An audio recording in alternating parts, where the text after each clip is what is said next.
Alright, this should be good. This should be working. This should be fine. Let's just give this a wee test and make sure what's happening, what's popping, what's good. I hope this is not crashed or anything. I did that in the kind of pre-test, fixed a few things. Hopefully it's fine now, and then it's actually doing what it's meant to. A few minutes late, but I suppose that's not too bad considering the fact that this is just kind of more a chill one, as per hitting the sub goal that we were trying to hit over the course of the last few bits. You know, we're getting closer to, we're getting close to 1500 now. We're getting there, bit by bit, piece by piece.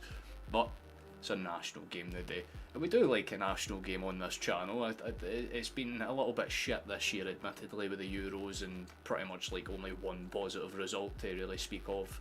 I guess if you even want to call it a positive result, the 0-0 draw against Portugal. But besides that, it's been pretty depressing. Let's be fully honest. But it's nice to see someone in here early. Hope you're good.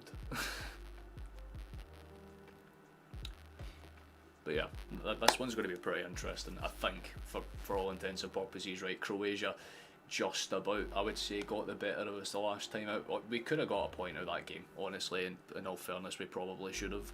But yeah, we just didn't, for whatever reason. We got fucked up. As usual with us, we just kind of found a way to throw it away ourselves, so that's always fun, I suppose. But yeah, there isn't really too much to really kind of worry about in terms of what we have to kind of do in this game. Just get something right, realistically, because I mean, Poland need to get something against Portugal first of all, right? Like if they win and we lose, that's it, it's game, it's set, and that's the match. That's always fun. But if we get a point and Poland lose, then it opens the door. It means that we can kind of steal something from them when we go on that final day trip out to Poland. Hopefully we can get something in that game, but again, it's open to interpretation, right? Because we could do very good, we could play very nice, and things could be fantastic, and we run away with the game 4-5 fucking. It's not going to happen though, right? This is going to be a bit scrappy, as you can imagine, right? Because again, they would be aware when we played them, and you know, on their home patch, it was a very close game for all intents and purposes, right? Like Croatia, they were probably the better side, I would say. I think they would be kind of hard to disagree with that, but we could have honestly have taken something from that game. It would have been good for us, right? Because if we won the day, then yes, you know, it means that we would have kind of been in control of our own fate. But as things stand, basically, we need to kind of hope that kind of, you know, Poland make a mistake. That would be fantastic. First of all, if Portugal can win against them, that would be nice. Then obviously we need to get something here, so ideally that's good. I do apologise as well, by the way, because I'm still a little bit under the weather, if you can't tell by the kind of half-blocked nose, but I don't feel anywhere near as bad as I did a few days ago. I'll say that for free, man. Jesus Christ, I was miserable. But I hope everyone's having a good time of things.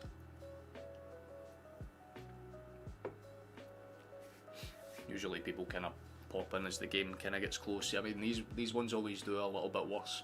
I mean, as a Celtic channel, I guess at the end of the day, you know what I mean? And those that are kind of neutral will come in, see a dude with a Celtic shirt and be like, nah, not listening to that motherfucker, and they'll pop out straight away. But I don't mind that for what it's worth, to be honest. It's a good turnout as well, actually. I'm quite happy with the fact that Hampden's actually shown up tonight. The stadium looks relatively good and ready to go, considering the fact this campaign's not necessarily been too particularly great.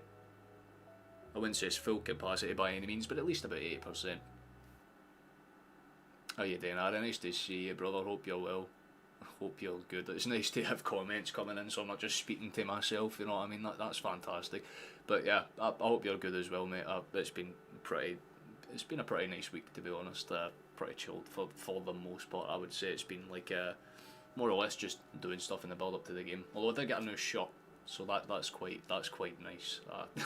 I got like my 24th early, I guess, and yeah, I kind of chose wisely. I suppose this thing is fucking nice. I love it. It's like super fucking comfortable, and I mean, it's just I went long sleeved. You have to go long sleeve with this one because of the kind of stuff down the sides. It's just really nice.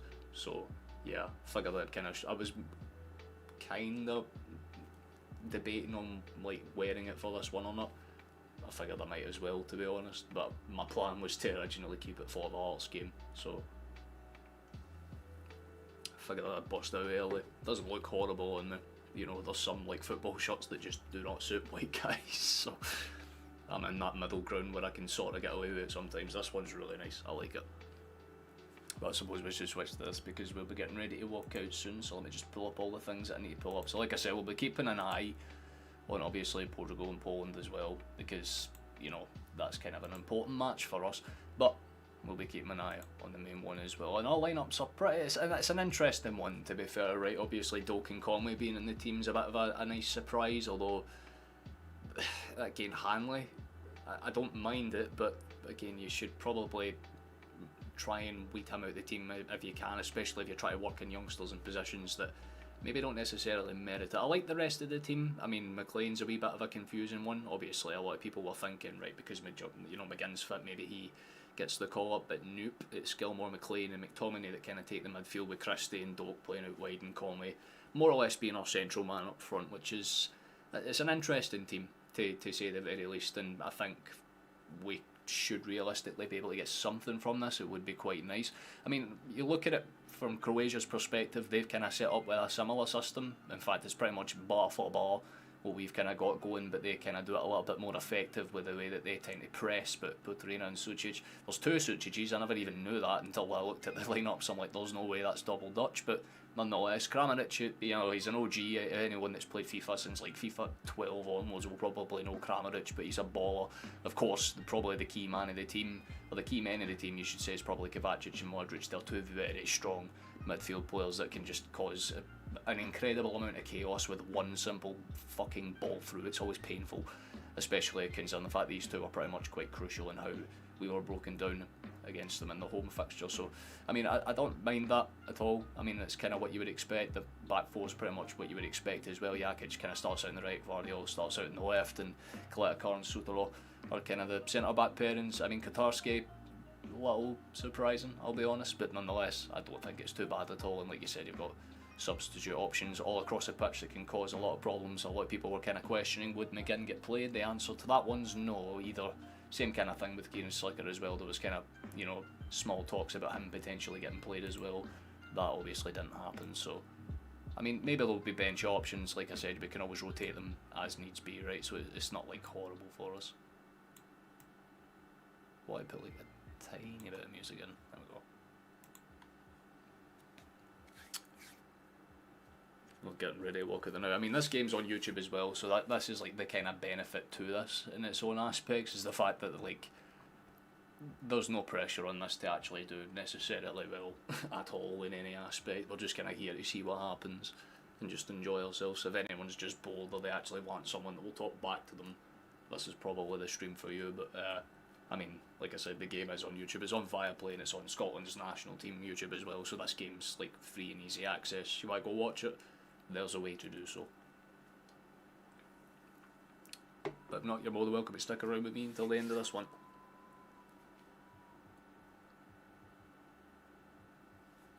I mean, there's reports of like snowstorms and shit kicking off around here as well. Apparently we're meant to get really bad weather over the next few days, which is always lovely. You know, you can always enjoy Scottish weather, it's always fun, but nonetheless, I mean, again, if you want a little look at the table before we kick off, here's the scenario. Like I said, if Poland manage to get a win against Portugal, it's pretty much game, set, and the match for us. If we manage to get a point or something, it keeps the hopes alive, and like I said, even if we lose, it can still theoretically be done. It just depends on how much, you know, Portugal decide to win against Poland by, if they even win at all. Like I said, Poland's a frustrating side to play against. We know that from when they managed to get the result against us in that fucking bullshit game, but nonetheless, that's what we're playing with. It's going to be a good one, I feel. It's definitely interesting at the very damn least, because like I said, if we do well, if we manage to get 3 points for this, Poland don't, fate's in our own hands, right? Even a draw would be fine for us because goal difference would swing in our favour. That would be fantastic, but it's always like, it's going to be a problem, right? Because Croatia is probably the hardest of the two games. Not to disrespect Poland or anything, but I feel like if you're going to have a harder game between the two, you would probably say Modric is more of a threat than Zielinski. But again, both of the sides are very similar in how they are. They're very pragmatic. They don't make many chances, but they do take them, and that's probably going to be Scotland's issue for most of this game. Like I said, with the back two that we've got, I don't mind Hanley too much, but I don't think he was maybe the choice for this one, especially when you consider we could have used Porteous or McKenna in this. But again, we just have to trust that Klopp's going to get something out of this. The national anthem's just been sang out there now. Boys are hyped up for it, to be honest. And to be fair, like I said, very decent crowd turnout. I'm actually quite chuffed with that. How you doing, Joseph? Nice to see you, mate. You're thinking 5-0. If it ends 5-0, I'll be very chuffed. I'll say that damn much. I will be very pleased indeed. I don't think it will. I mean, if you're asking me honestly, man, this one ends, I'd say probably 1-1, 1-0 to either side. Like, it's one of those pendulum type games where either team can take it. Very similar to the away fixture as well, actually, when you look at it, because again, Croatia, when they were at home, they could have easily have not got the 3 points in that game. They managed to, but Scotland just didn't take their chances when they came, and that was kind of our issue. And you know, hopefully we just get something. Like I said, I don't really care how. It's just as long as we get something, as long as Poland do the basics and mess up against Portugal, that'd be fantastic as well. But like I said, we're just here to kind of keep an eye on both things.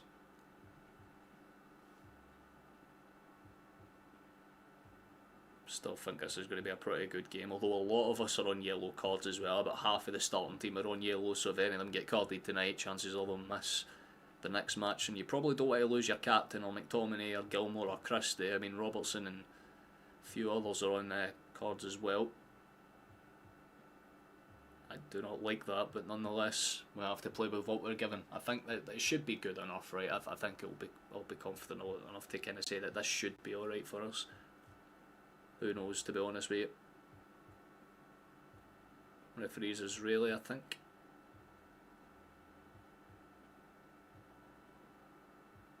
Modric and Robertson exchanging a wee kind of hug before the exchange of the flags. Two very experienced captains, both Champions League winners, both very, very good for the national teams in their own respective ways. One certainly had more success in the national department than the other, that much I can say very, very confidently. But who knows, maybe Robertson gets the better aim of the night. It would be a nice battle for us, and like I said, it's pretty much an identical build out for what we've got with what Croatia have. They've set up basically the same way, you know, 4-2-3-1, Kramaric being the kind of out and out pincer, the one that they'll be looking to get the over the tops to more often than not. I mean, Sucic in both fronts. I mean, to be fair, it's going to be hard to identify what one's what, but nonetheless, yeah, I mean, there's two of them, so that means double trouble. It's always fantastic. If they hit us with like an anime protagonist move, then that's always fun, I guess. But I like the fact that we got Tommy Conway. That's like a nice one. A lot of people are thinking maybe Lyndon Dykes gets the nod, maybe it's Shanklin, but I like the fact that we're going a wee bit more youthful for this one. I think Conway's got a wee bit more to offer, at least in terms of the fact that there's less information about him as a whole. But the ball's about to get rolling, so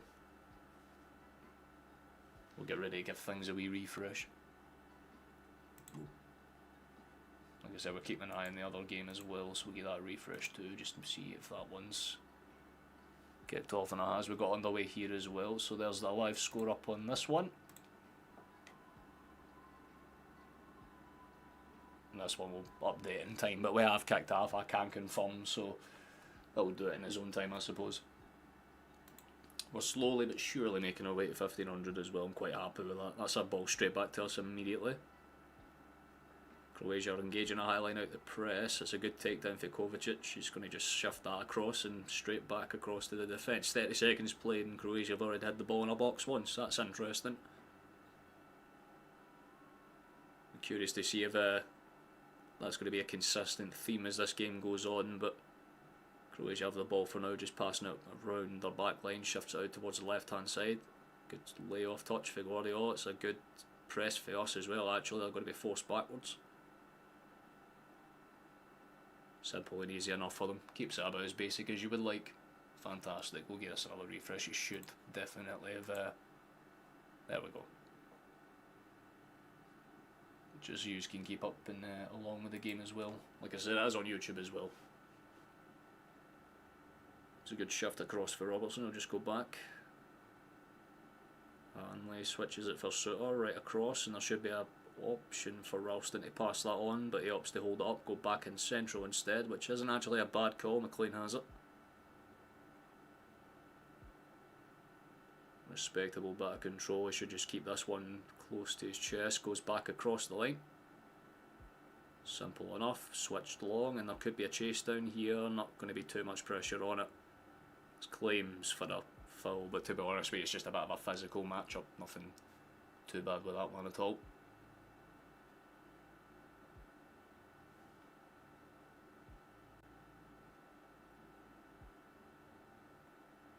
Scotland trying to engage a press of their own there. That's a good bit of trapping from us, but Croatia are still hustling to keep the ball. It's well dealt with, to be fair, once again. Kovacic with a really very calming layoff touch actually, as the ball back lays it off towards the left, and they should try and look for options around the right hand side because Scotland are starting to engage. It's not really triangles, you'd say it's more of like a hexagon almost.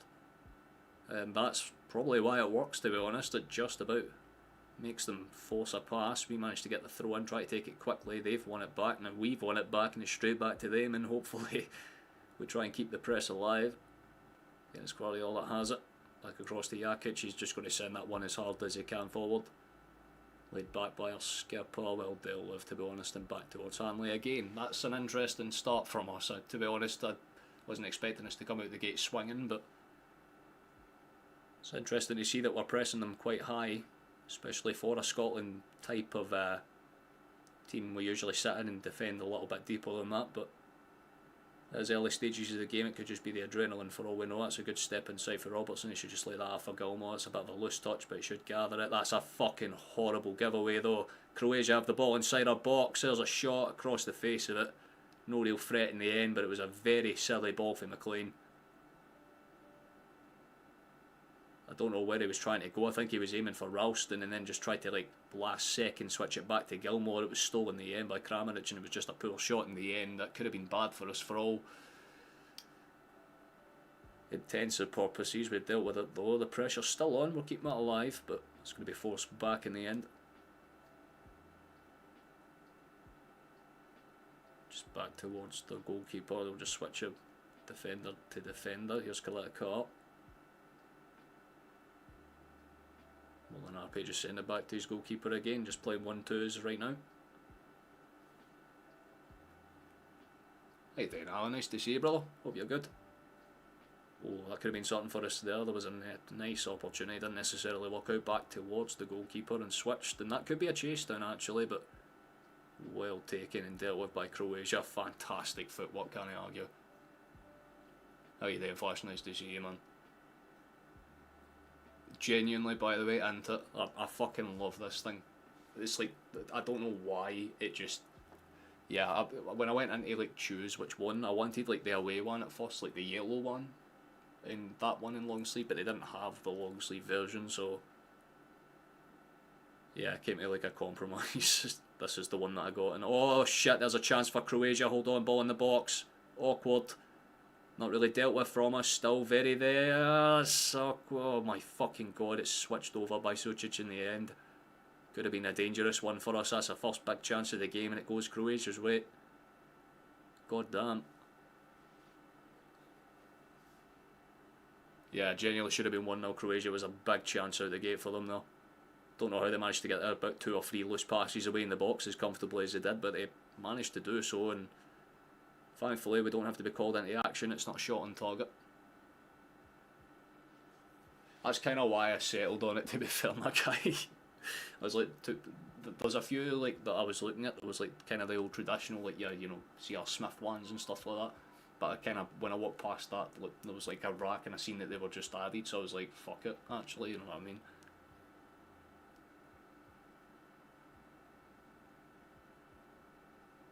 So I'm saying, big ups to my mom for that one, that's all I'm saying, man. Absolutely fucking. Because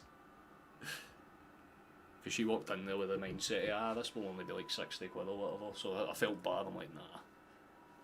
Just made a compromise with her, so only set her like 70, I put the rest towards it, and boom, fancy ass shot. This thing I am going to treasure though, because it's fucking clean. When we go to the game against Young Boys, this is probably what I'm going to wear. I'm not even going to lie. I'm feeling a lot better now, Alan Chief. I've had like a, I wouldn't even call it a cold or anything. I would just say I've not been really well, I guess. It's just not, you know, fatigue. But I don't feel anywhere near as bad today. The last few days I've kind of been able to get up, get the house clean, get some stuff done. Like, I feel more like myself again, which is always nice. And obviously there's a game going on. I want to kind of make sure that we, you know, I had everything done for this, so I was like sat down last night, made the thumbnail and all that stuff, and yeah, getting back into the rhythm of things. But we're not too far out from my birthday. I mean, this is what this is for basically, so kind of brandishing it early. This one's definitely going to be worn in the game against Hearts for sure, though. I just kind of wanted to see what people thought of this one. But yes. How you doing, Stephen? Nice to see you, brother. Hope you're good. How's life treating you, man? You having a good weekend? Or week? I think it's a week. I don't even know what fucking day it is, to be honest. That's a good steal, actually.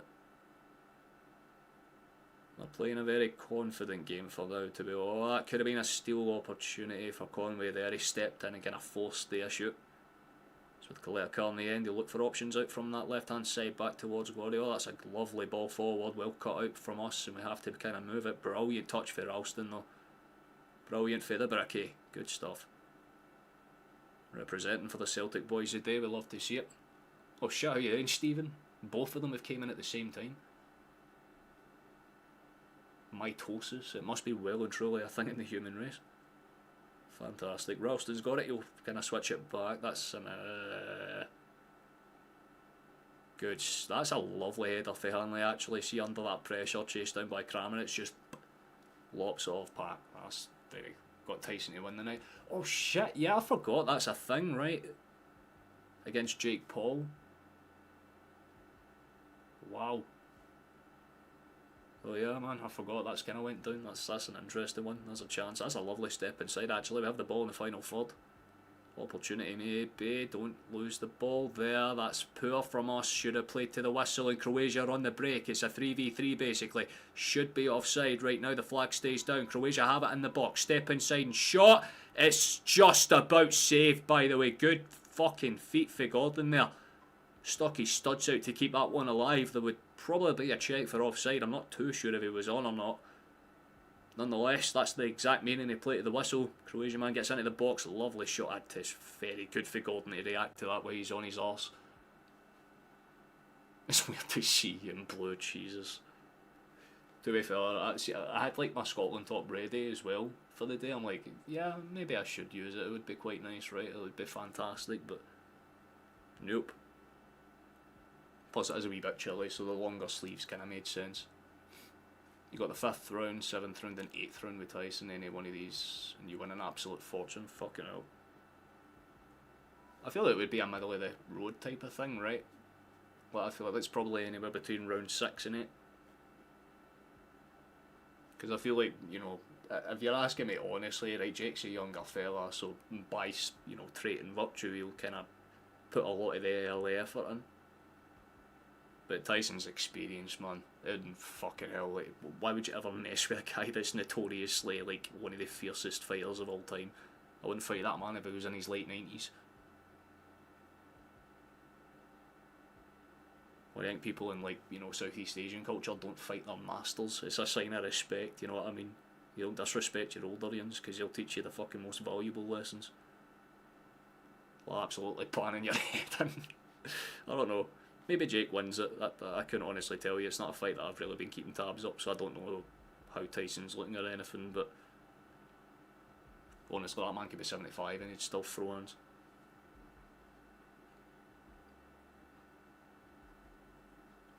Good fit selection, to be fair. That is very good.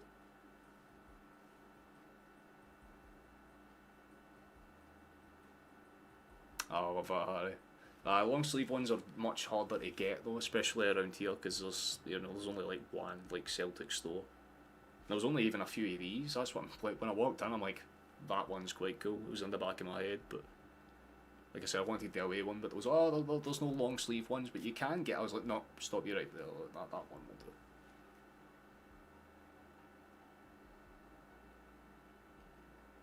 That's a lovely ball across again. Croatia might try to do something with that one. Doesn't necessarily work out. They'll step inside anyway, try and force a shot towards the left. Long ball forward, chases on. Awkward, nailed down and should be gathered by Gilmore. Is gathered by Gilmore. The ball forward is potentially dangerous, but not really too much pressure's thrown on that one at all. Aye, to be fair, then it's Baltic as fuck. I don't know what it is. Like, it's not like cold. It's not like, you know, you're sitting there shivering, but it's like noticeable. When I was outside there later on, it was like, Jesus, man.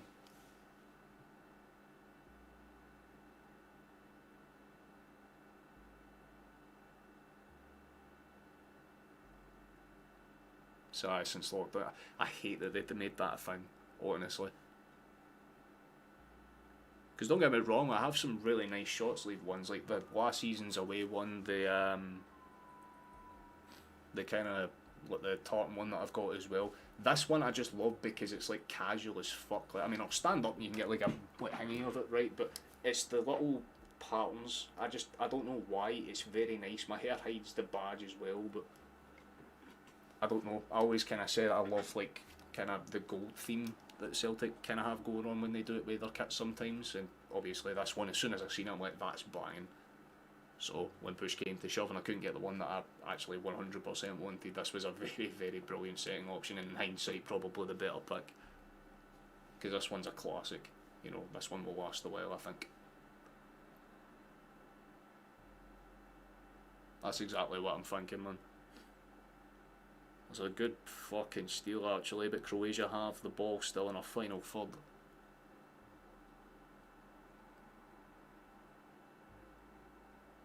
Retro shots are always like, I don't know what it is, but it's like they're kind of like the back stitching and everything, like you can feel it all, it's all different fabrics and stuff, like I don't know why, it just like certain shots just hit different. This thing I'm treasuring until death, 100%. Some of your tops you would get Champions League logos and player name and number, that's, yeah, honestly. I did that with an Arsenal shot when I was a kid, I had it on Re in the back. Some people rip the piss, but it was a nice shot, so I don't mind it too much. That's danger. Whoa, that could have been fucking way worse, by the way. That was a very, very painful option there, so I just about cut that one out.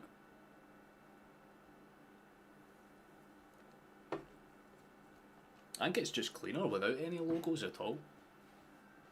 Like I said, this is something that you can wear with like basically anything.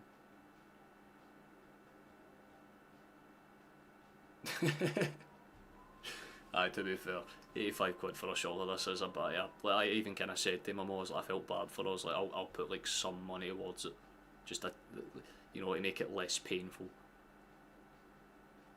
That's a lovely ball into the box again, cleared away from us. Still not necessarily dealt with, it's not looking very comfortable.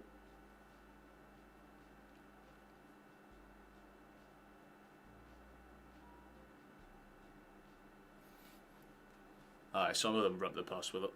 Because they had the home ones. The home ones weren't too expensive. I think they were 90 for like the long sleeve one and all that stuff.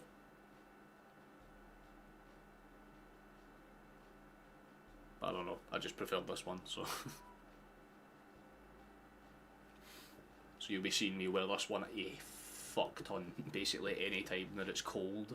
So a lot over the next 2-3 months. Hey then guys, nice to see you brother, hope you're good. Croatia do have a half chance here, so she's just lining up to kind of swing this one in. You can tell with the way he's left footed, this is going up and high. The question is, where does it actually go? It's awkward, headed across, not really dealt with and not fully cleared away either actually. Croatia still have it. Could go for another cross, they kind of do, they hook it in late, it's headed up and awkwardly away, but eventually gather and break, and we're under some pressure here. That's a great challenge for Croatia, and there's another break forward. This is getting fucking ridiculous. Where is this one going to go? Step inside, please cut him out, man, please cut him out. Doesn't cut him out, lads, that looked like it went out behind play. I think it did, and it should. Yeah, thank God for that, man, Jesus Christ.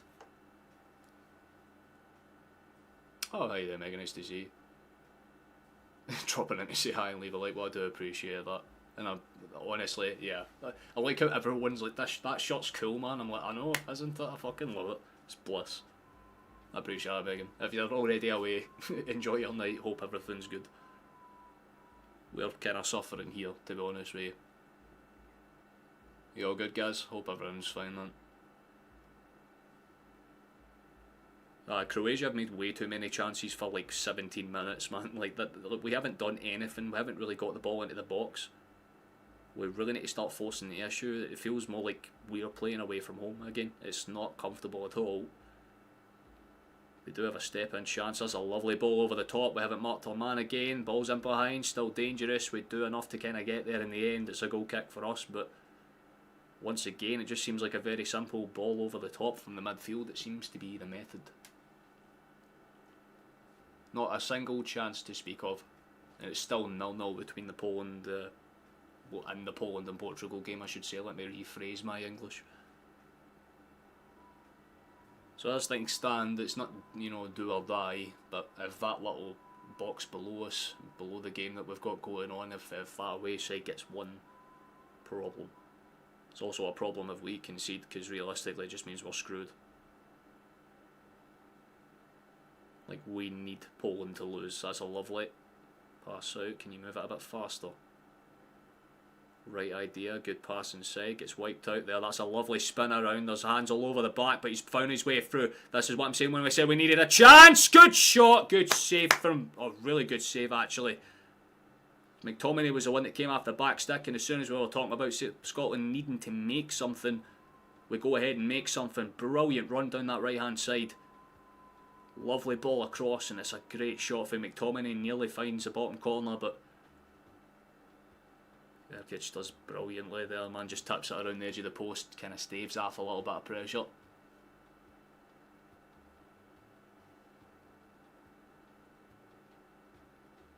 We didn't expect a result, but we expected pride. Exactly it, man. Ball into the box is awkward, not really cleared away. It's in again, up and not really dealt with. Ball's bobbling all over the place, and we should have another corner kick. We do have another corner kick, that's not bad. Sotero's the one that clears it there.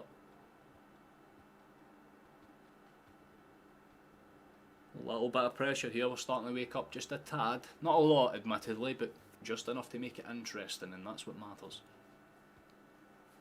Oh shit, I meant to even say to you, by the way, as well, Flash, I fucked around with my Minecraft settings and I managed to get it working like a lot better than what it was before. Like, I'm only getting dropped frames when the world's like loading, but it's not actually anywhere near as bad as it was before. Turns out getting that new fan did me a bit of a service. Should be another corner kick, it is. Lovely stuff. I like this, a bit more pressure from us. That's a bit more ideal. Using that right hand side a lot more, trying to expose that system, that looping ball over the top. That could have been awkward, honestly, but another chance for now. Christie's the one that's going to tee this one in. It's a lovely in-swinger as well, by the way. Goes over everybody, and it's a goal kick for Croatia in the end, but I like that, a bit of sustained pressure from us for once. Hanley played instead of McGinn. Yeah, to be fair, I was thinking maybe Porteous would have been a more sensible call for this game, just because he's a bit more, you know, elongated, let's say. I think that's probably why we have a couple of youngsters in the team already, guys. Like, we've got Conway in there and Doak as well. That's a lovely layoff, actually. Could be something going on here, hold up. Never mind, that's not particularly great, although it's a lovely piece of play to keep it in. Good play across the back, nothing too particularly threatening there, and we'll just stave it off.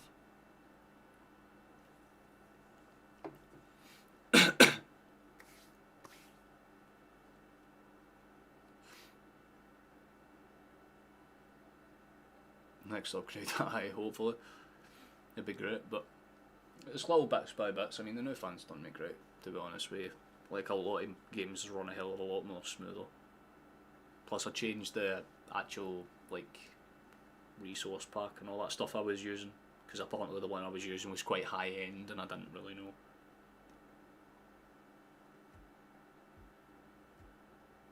But I still have it looking beautiful.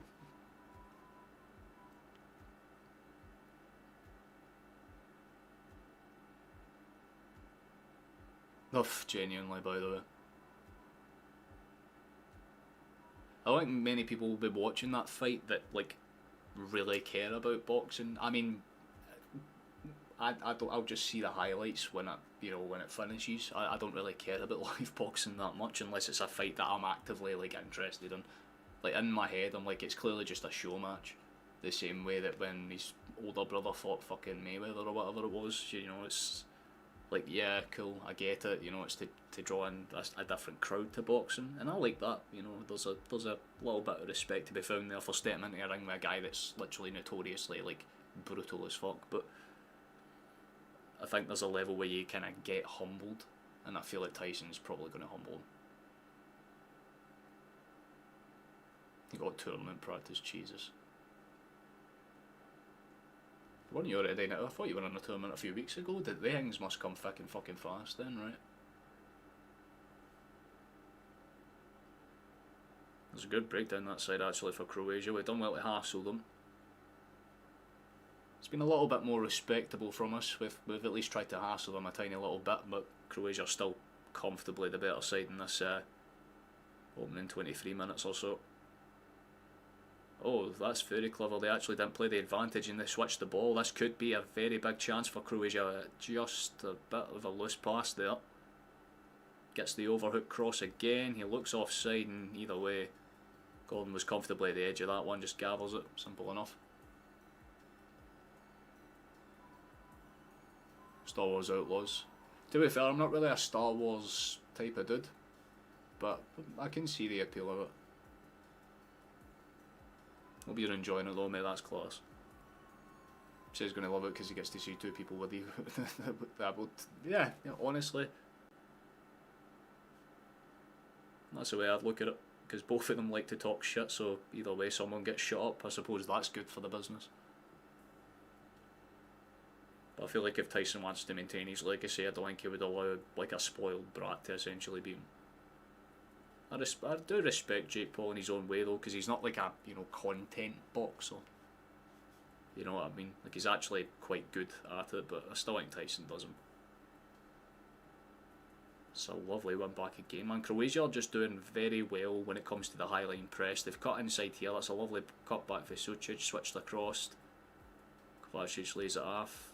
With Guardiola basically playing more or less as like a left centre mid alongside Kovacic here, just laid across. Here's Luka.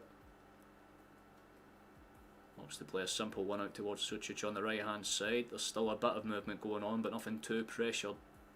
That's awkward, please move it. Yep, okay, a little bit better. A lot better, there we go, we win the ball, but it's only as kind of played back as far as, you know, throw-in situation. We're going to still have to defend the fuck out of this. I mean, the rain's getting heavy out there. Jesus Christ.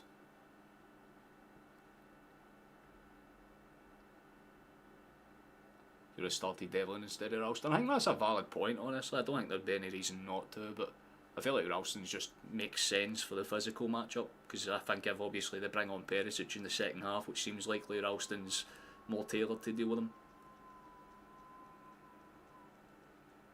It makes you wonder what's happening to the rest of them, man. I don't know if I can... That's still injured. That was awkward. That was definitely a cross. And I think that's what Sucic is pointing out. He was asking for the run a lot earlier, but... Tell you what, it nearly skipped up and became a goal. We've seen that not too long ago in the last game against Kilmarnock. If you're a Celtic fan, that was a very McGregor-esque, you know, type of opportunity. I know I have my window slightly cracked open so it doesn't whistle as loud, and I can literally hear the rain going like We're playing in our own half right now. That's a cut back. Gordon's just going to send that up the pitch. Conway doesn't really win the flick on. See, this is where Dykes would have made sense. Would have been able to put a bit more pressure on, cause the issue. Doesn't necessarily do so. It is what it is. Oh, evening, Christian. Nice to see you. I'll try my best, but I'll probably get this horribly wrong. Bear with me. Hallo an el Club wurde aus Germany aufgesetzt. Is that Gates? I'm guessing Gates. Scotland. Bless. Hope you're well, my guy. Hope you're enjoying yourself. Still nothing happened between Portugal and Poland. Sucic cuts that one back. Let's see where he goes. Jakic lays it off. There's potential routes here. He's looking for options. Back to Sucic. Goes for a layoff in towards midfield. There's an overlapping chance again here on both fronts. Opts to go left instead.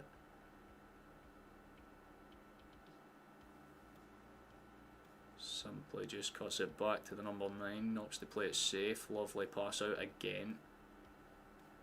That's a good cut out, really well timed cut out, but we need to deal with that faster. We just about get it dealt with. This is where Ralston does come in use.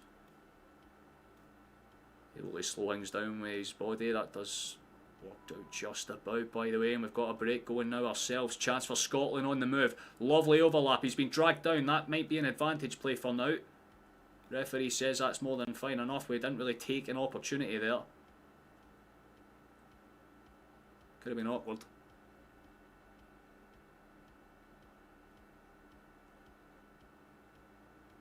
Donker. Was it the same like Denmark, Donker Shona?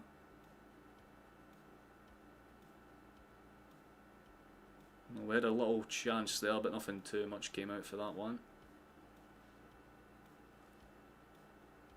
Not too depressing, but we should move that one a bit faster. We do in the end. Lovely ball out towards the right hand side. Ralston's getting a lot more ball than he would probably be expecting, but it's played out towards the right. Here's Doak.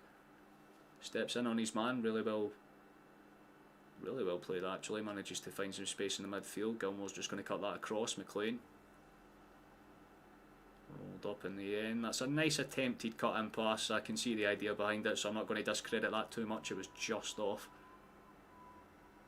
Not lacking in the execution, but the idea was fantastic. Can't fault it in the slightest. Ball's been played across to the right hand side, and they'll tear themselves up to just play this safe. From Modric back out towards the right. Here's Jakic.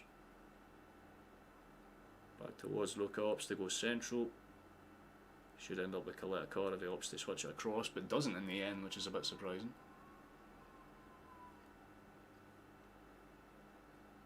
Every time I'm like looking down just to see what's happening, and because I've got in like the corner, just like I can't even really see the full screen, but there's just like a little bit of like, I'd say about half the screen of Poland and Portugal. Still nothing is going on in that game though. That's a lovely break down that side. Shit chance for Croatia. We get in front of them just about. Good coverage for Suter there actually. But Croatia are in that danger area again, which I don't necessarily like. Out of the Veland dunk. I love that.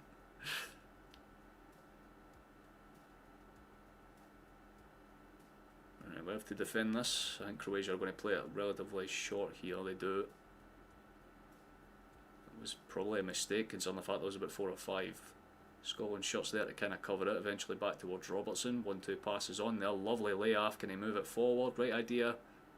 Again, there's going to be a foul anyway on Gilmore, so didn't mean much in the end. He stayed down and the yellow cards came out. That's a bit surprising actually, I'll be fully honest. I need to see the replay back, but it didn't look like it was like a bad intentional foul. It just seemed like they kind of got tangled. Let's see what's... Yeah, like it doesn't catch him that hard. Although I guess for the referee's angle it would look like he's kind of came in through the back and we studs out a tiny wee bit there. But it's a standing tackle, so that's why it's a wee bit confusing. I guess, fair enough, yellow card's been brandished.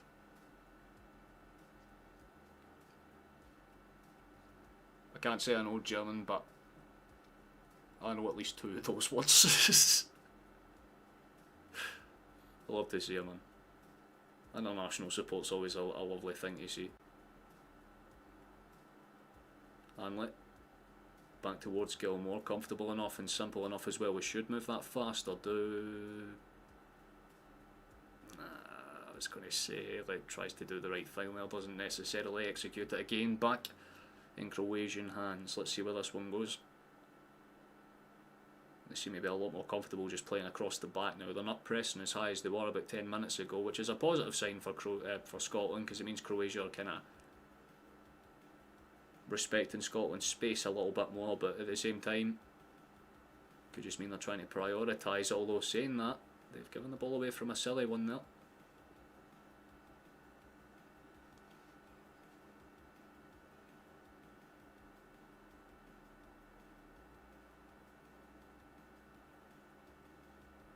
Not valid, honestly.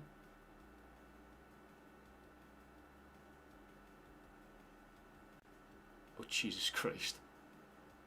I'm still amazed that's a language. It's damn impressive.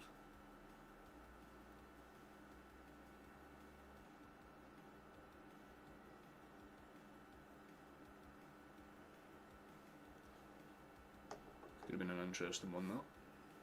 I just had a little divot. Sorry, I've experienced a bit of lag there. like I said, the wind is pretty fucking bad, so. Is it the championship that gets the attention tomorrow, and what aspect are you talking about, Chief? If you're talking like the English second tier, then yeah, I presume so, right? Not a lot of them would get called up for national duty. Are there any particular games that are of interest or not?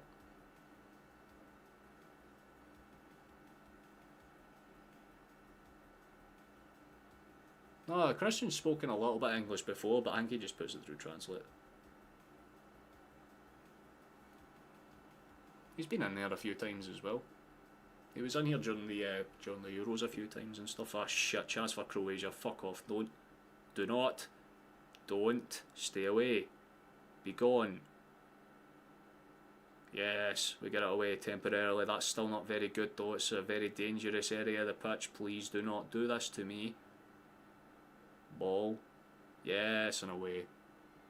Or the Scottish Championship. I mean, yeah, there's a couple of good games in, right? Like, I mean, here's a question for you. Right now, if you were to say there's two teams that come up, who do you say it is? Like, who do you see actually making the top flight next season? I suppose that's a really decent question.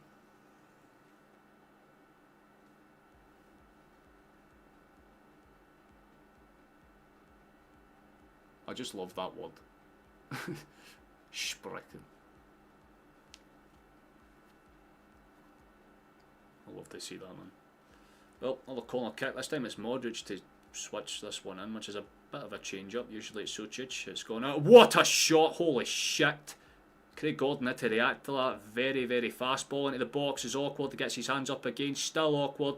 Still awkward. Gets up again. Brilliant for Craig Gordon to react to all three of them. They weren't particularly, well placed shots, but the first one in particular was a thunderbolt. Ralston stayed down with something, but I need to see that first shot back. Jesus Christ. That way, some force. And then Ralston kind of gets bundled into the net. I was wondering what happened to him now.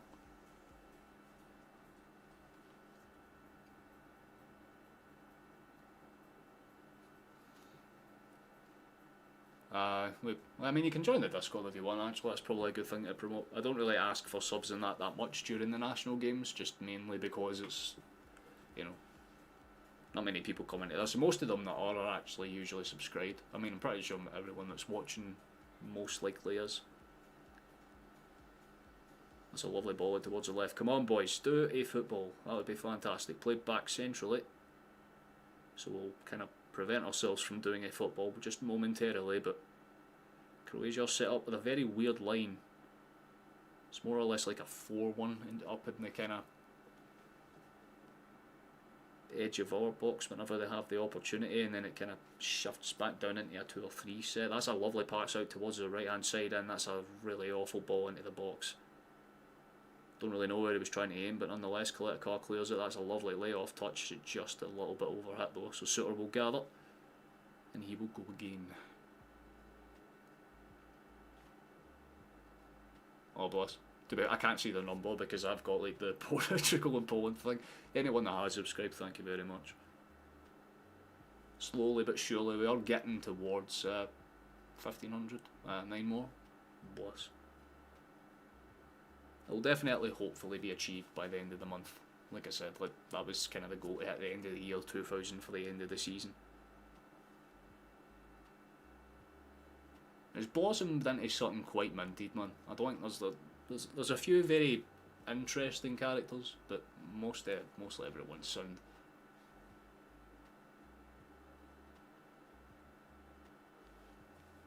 Don't get many communities that are actually just genuinely quite nice from start to finish, so bless.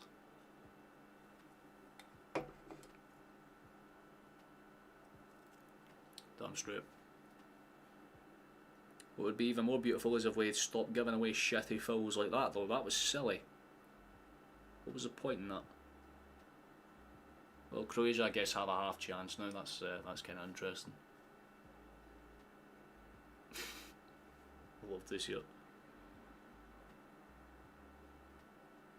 Going Modric, that's a good step in actually, to be honest with you. I can almost respect that for a man who's like in his late 30s, taking a bit damn little shovel switches like that. It was clean. Was never going to get anywhere though, he was going to get hustled out by about 4 or 5 of us there, but I can respect the fact that he was trying. It's a lovely ball into the right area though, final third, it's awkward, cross could come in here, good cut out again. Ralston standing his ground, but any time the play stops he hunches over for a half second like he's kind of dealing with something. There's Armstrong and McGinn on the bench getting, well I mean I wouldn't say warmed up, but they're up and moving about. I think we'll probably see some McGinn in the second half if things are still level. Pretty sure it's still the same scoreline in the other match as well, to be honest. 0-0 across the board.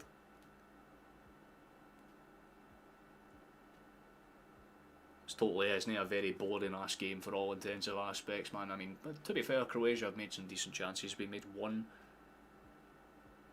I'd say one really good chance, I'd say. Honestly, McTominay's like thunderbolt for outside the box. It was well saved by the keeper, but they've had 1 or 2 chances like that himself. That man's just getting his scrant. Your eating habits on our national television, brother. Hope that's something you're alright with. That's played out. Conway's asking for a foul. There's a Doak or one of the two of them. It's Doak that's gone down actually, my bad.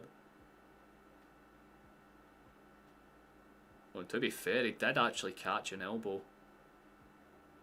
If they reviewed that, there might have been a clear defence, but we've already played on, so there's no point. Car has it. No blood stain on his elbow, so I suppose you can say that. Just kind of hoping that Portugal do us a solid now, man. What the fuck are they doing? Chase down, Soutolo's there. Good hustle for Christie, I like that. Keeps the pressure on, but fucking excellent feet for Soutolo. That is insane footwork. For a big man to be able to get out the back like that is fantastic, and they've just decided to go on a fucking break on their own now. That's a good bit of hassling for Robertson to keep the pressure off, but it's still dangerous into the box, not really dealt with. We're still not really dealing with it. Please prevent the cross. We sort of do. Miss kick. The miss kick might have saved us. We get it away. Now we might have a chance to break ourselves, but we'll just kind of hold the ball up and go straight back into defending again. I do not understand why we did that when we had the chance to just go ahead and break ourselves, but nonetheless we're just kind of giving them the ball away anyway. It should be a foul on the back of that one. Kalitikov's gone up on his man again, and that's a yellow card brandished out for him. Christie's gone down holding the back of his head. Did he get caught again? Let's have a gander. That's an elbow again. That's twice that Dick's done it in a minute and a half. Honestly, he should be sent off by now. Twice he's gone up for a header, twice he's caught someone in the back. Like, that is no offence, man, but that might be a VAR review. That should be.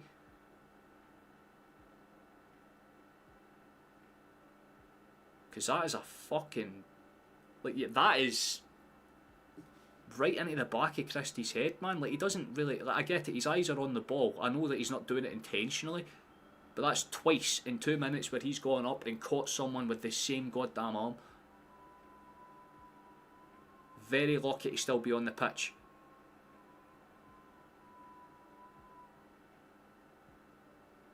That is ridiculous, man. Not even checked or nothing.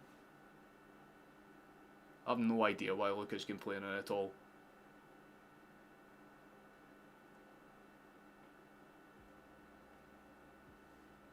Well, yeah, I mean, the yellow is the minimum that they do get away with one there. Like, I have seen some very laughable red card offences in my time. That one would have genuinely been a red card that would have made sense. If they went to VAR, that would have been easily overturned. That would have been a red. Well, it's the same issue Portugal had against us. They were making shots for days, but they weren't really getting the end product. But Croatia are just kind of solving that problem by getting more and more physical. They're not happy with it because the referee's given a lot of fouls, but it's both ways. Scotland have played this one quickly. We'll roll it back towards Hanley, and we should try and get something going here. But 4 minutes until half time, nothing too much to necessarily note in terms of like Scotland chances. We could have something here though. Ball on behind's cut out quite comfortably by Soutolo in the end. Switched forward, Sucic tries to win the knock on, doesn't necessarily get it, so it will come back to us in the end. Suter. I like that, composed, very calm. We need to step up our output first of all. I mean, we've done well because we've levelled out possession. That's a ball that could have been awkward. I think it was offside anyway, I'll be honest. It was. Sure, yeah, the flag's gone up. That's a bit unlucky, honestly. Let's see, I mean, I'll tell you what, it's close. That's very close. Again, 2 VAR calls that they could have checked in the last 2 minutes. Why not VAR that one to make sure that he's 100% onside or offside or whatever the fuck else? That's quite... Oh, wait, hold on a minute. That's a big mistake. That might be a card, and it is. He's red. What the fuck was Sucic doing there? That is a silly, silly error. Even the coach has kind of got his arms out as if to say, come on. That was dumb. Of course, the Croatian players are going to go over to the referee and complain, but that is ridiculous. I mean, Suter does get like that makes no sense. They've had 2 red card worthy offences. That's the one that gets them red carded though. That is ridiculous. I'm sorry, I can understand why the Croatian players are really pissed off with that. I mean, you're kidding.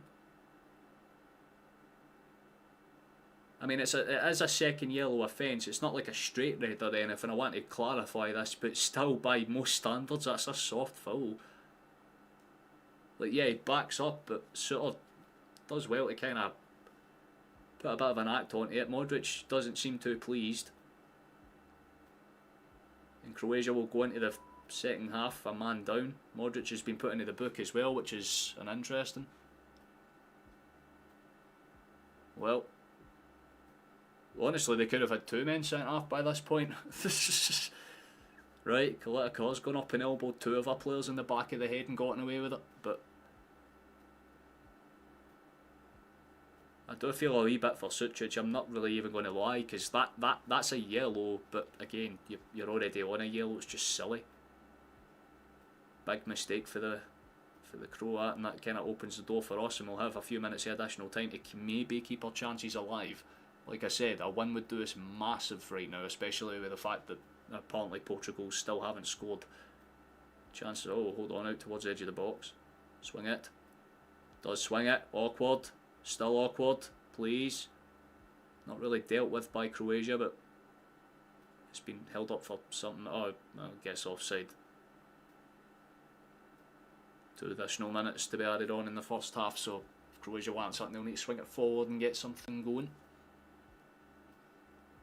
We really do need to take advantage of this. If we have to get something out of this, Harry, we have to take it, man. Like, even a point is not horrible for us, but we cannot lose. If we lose from this position, it's a very big problem.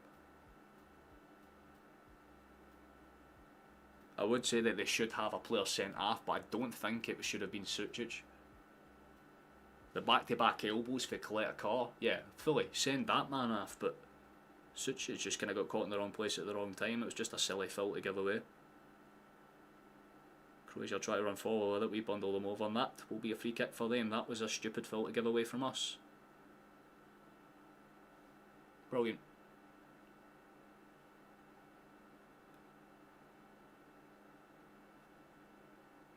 I'd say it's more in our favour because both teams are just kind of flaring up, if that makes sense. They're both kind of just getting very physical with each other, and it's not been a fun watch, I'll say that much, man. This half has been pretty fucking stale. I mean, sure, half chances at best, but neither team's had that like golden opportunity. As soon as I say that, that could have been awkward. It should. Well, I mean, apparently it's a goal kick for us. Kalita's now getting in the referee's face. Mate, you should be the one that's sent down the tunnel. I would not be getting in the referee's face there. It does actually come off of Kalita's boot, to be fair. Pips up as well, so fair enough. Don't know why he's complaining of that. Ball's played in centrally. Scotland have a chance. Cut back. Is there a chance for us to get something in here? That is a loose ass touch, man. Christie keeps the run around on Modric going. Gets past his man. He's been hanged up in that, well, at least it's nice. Him and, like, they were about to square up for a second, and then Christie and Modric smile at each other, and it's diffused immediately. That's quite nice. At least it didn't end in flares. Modric missing the next big. Well, I mean, that could open the door up for us as well.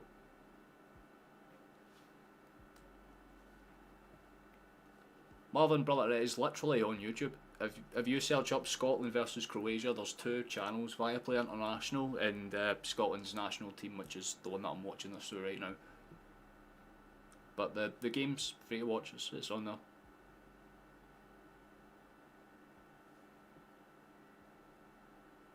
I feel like the referee just wanted to kind of calm the game down, because tempers were definitely flaring, I will say that much. It did not look like that was going to be particularly decent. Yep, what my moderator just said, my guy. But like I said, game is very easy to watch.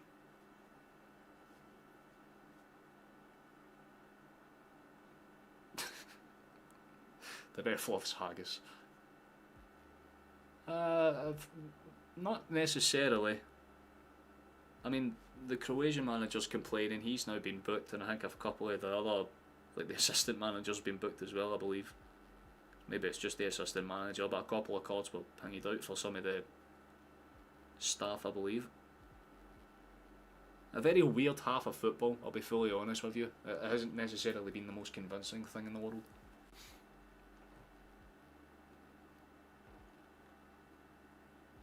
Cannot really fault it, I guess.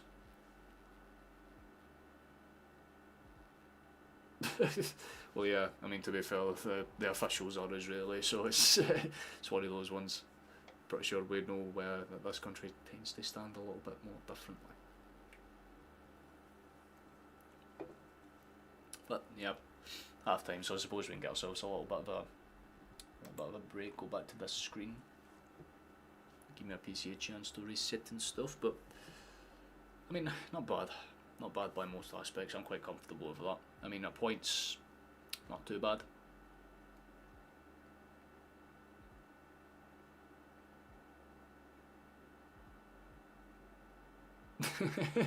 Well, yeah, there you go.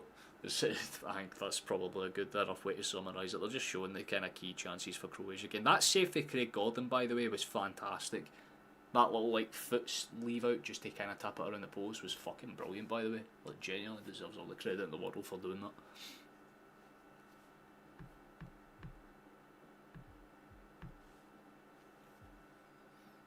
Definitely nothing to scoff about. I mean, we managed to get the possession up towards the end of the half. There was a point in time about 25-30 minutes in where they had like 2/3 of possession. I think we've evened that out now, which is always nice. But that's about the only thing you can really say. McTominay did have that half chance, but like I said, Craig Gordon's probably had to make 1 or 2 really good saves on his own terms as well. So it's not been particularly great from us either, but we're doing the bare minimum to stay alive right now, which is pretty good for us. Like, you know, if we manage to get a winner in the second half, if we manage to see this game out, fantastic, right? It means that the fate basically swings back into our own hands, right? We can keep ourselves alive, and more importantly, it means at the very least it makes the group look a lot more competitive than it has been, right? You know, we've had maybe one game where we've actually scored like pretty good amounts of goals, and that was a game that we still lost. So we kind of need a positive note at some point, you know.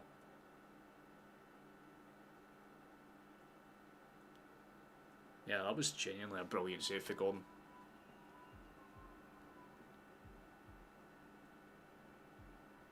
You'd love to see United get promoted. Sky Karma staying in the salt coats.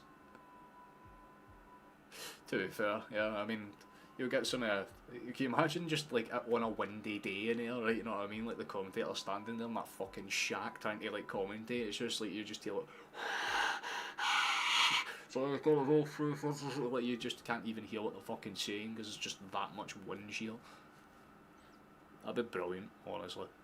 I'd love to see them in the top flight. I think that'd be quite fun. When's the last time they were in the top flight? Have they been in the top flight this century? I can't honestly recall.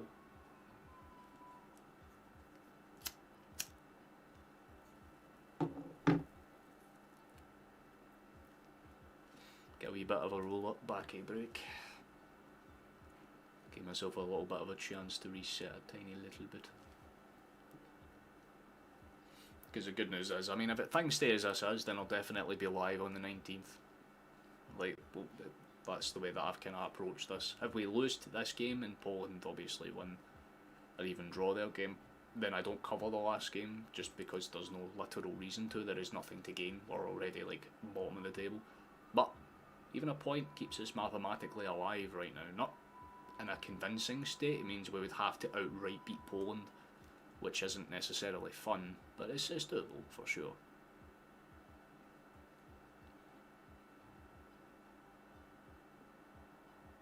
I just find it funny how Airdrie's capitulated though. Like when you're talking about the championship, man, fuck me, their fall off this season has been something else. I don't know what the hell's happened to Rhys McGinn, but man has not done well.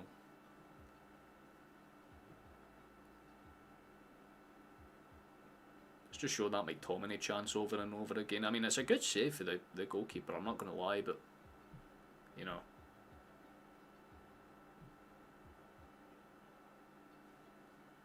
It is what it is.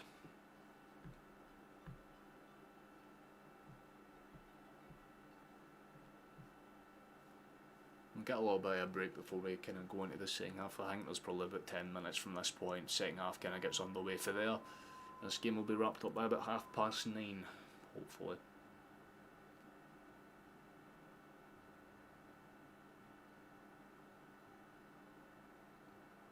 I hope they manage to get up. It would be quite nice to see. I mean, I don't know what the table is looking like, and I don't want to risk it when my PC's being a wee bit weird now, but...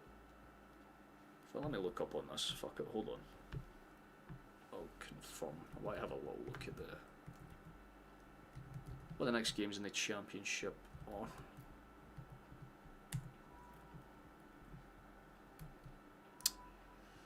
I mean, Livingston and Falkirk immediately is the standout game to me.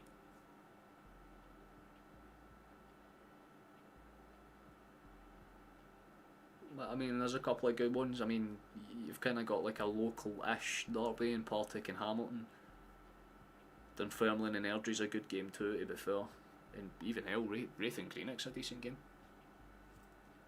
What's the score? Right now, Megan, I can confirm to you that we are not losing. So, yes, that's good for us. We're not actually, you know, failing at all. Croatia did get a red card, though. They should have been red carded from Kaleta Kaw's elbow into Christie, but they kind of gave him a yellow instead, and then Sucic got like 2 yellow cards to just make a mockery of themselves. It's still 0-0 between Poland and Portugal as well, so... As things stand, Scotland are still alive, but it's very much just the same situation as we were, you know, just a few, you know, weeks ago. Basically, we're alive. That's the way I'm looking at it. I'm taking it. I'm not going to sit there and complain. I'm quite happy with it. I'm not going to worry too much. Hey, you're in happy chappy. Nice to see you, brother. Hope you're good. Hope you're well. How you doing, man? Hope you're enjoying yourself. Hope you're having a good time of things, my guy. It's nice to see you in here. Wasn't expecting to see it for a Man United badge, to be honest, in a Scotland stream, but nonetheless. Welcome, my guy. Hope you're good. Hope you're enjoying yourself. But yeah, I don't know. In the second half, we need to attack more. The immediate thing for me, straight out the gate, is that we need to actually go for it, man. Because again, you're not going to get too many opportunities where you can play against a 10-man Croatia side. They'll have to tighten up, which in my head means that they're going to do one or two things, right? They'll either keep their flat 4, and what they'll do is they'll kind of take, I would imagine, maybe, yeah, I'd say maybe the other Sucic actually. They'd move him out, and then they would drop Kramaric a bit deeper in, and they'd play a little bit back. So you kind of have to look at it like that. I mean, yeah, it makes it a bit more awkward for Croatia to get something out of this, basically. But at the same time, they are a wee bit lucky with Kaleta Kaw. Like I said, that could have been a red card offence in itself, and he got away with it fucking one on the back of Doak too, so it's an interesting one. We're still alive, guys, the way that it stands. In fact, I'm pretty sure I can show you mathematically, right? Give me a second. Here is the table as it stands. So mathematically, here's how it works. Right now, if things end as it is, Scotland would have to go to Poland and beat them outright. We can't draw, we can't make a mistake against them, we have to beat them. no matter what, 3 points. If we do, we would have to at least level out the goal difference, which we can. Again, if you beat them 1-0, this is what I'm saying. Like, it's basically a dead shot right now. Things stand as is. Scotland would have to beat, you know, they would have to just outright beat Poland. If, however, we manage to beat Croatia tonight, then that's not bad. It takes us to 4. It leaves Poland on 4. Like, you know, either way, we just can't lose. The same kind of thing applies to Poland. It's basically, you know, whoever blinks first.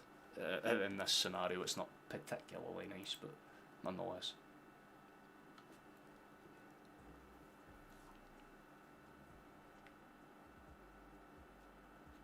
I know. I was talking about the Man United badge. It's just funny to see like English, you know, team badges in a Scotland team stream.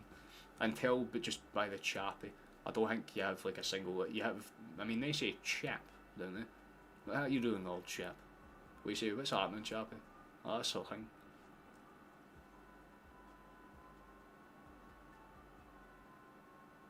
Guys, you're like one of the most negative football fans I've ever seen in my life. Like, with Croatia are down to 10 men. They haven't been particularly great. They've probably made the better of the chances, but that's kind of a given, right? They're a much better team on paper.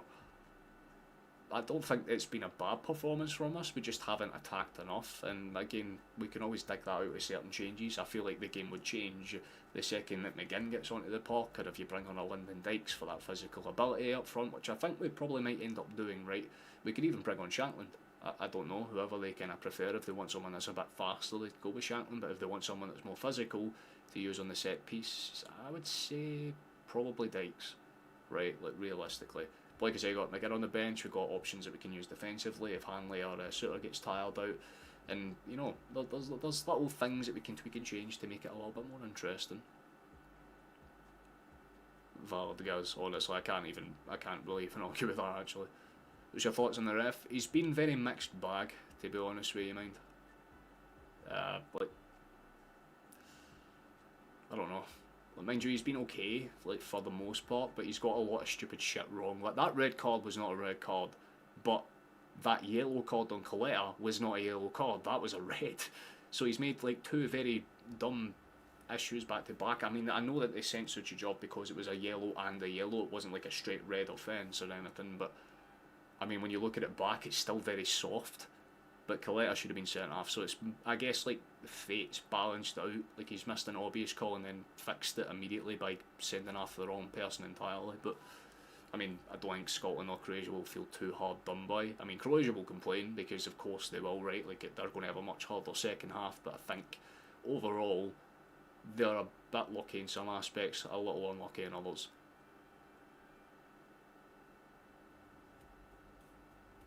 It's not as if corners are going to realistically change all that much. And again, there was multiple times where you have elbowed people in the back of the head and gotten away with it. That's my counterpoint. The referee has been very spontaneous on his calls. That's kind of what I would put it down to, Chief. I feel like the referee's not really given either side the fair share of the stick. He's just been shit for both of us. Because again, if they used VAR, we could have had a penalty too, because we had the ball in behind, which we were onside. Your player decks another one in the box. Yeah, Scotland could have had a penalty call if they decided to VAR that, the same way that you could have been red carded or anything else. Like, Croatia have rode their luck at times too, right? It's not just a one-way system where the referee's giving everything one way. It's very shit on both fronts. That's probably the best way I can put it across to you, man. I feel like they'll probably need to kind of get more clarification as to why the red card was given, especially the one on Sucic. I mean, again, I get it, 2 yellow cards, it's going to stack up, I get that, but at the same fucking time, man, it's a soft red. But again, Coletta should have been red carded immediately, and he got away with it twice. 2 elbows to the back of the fucking head, man. He'd be a really good, like, you know, MMA fighter if he decides to hang up the boots early, man, because he's got some elbow on him. Tell you that for free.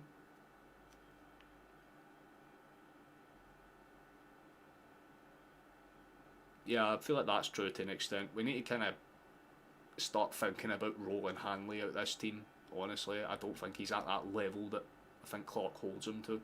You can make the case for McLean as well to some aspects, although I still kind of think he's good enough to do the job, just more or less as a bench option. Right, again, I feel like McGinn would have made more sense to start today with, but nonetheless, that's what we've kind of got. Well, they've set, I think they're sending, there we go, they're coming back out right now, so I should just quickly get ready to bring all this back up. There we go. Oh shit, someone subscribed during that time. Thank you very much. We are 8 away from 1500. We're getting there piece by piece.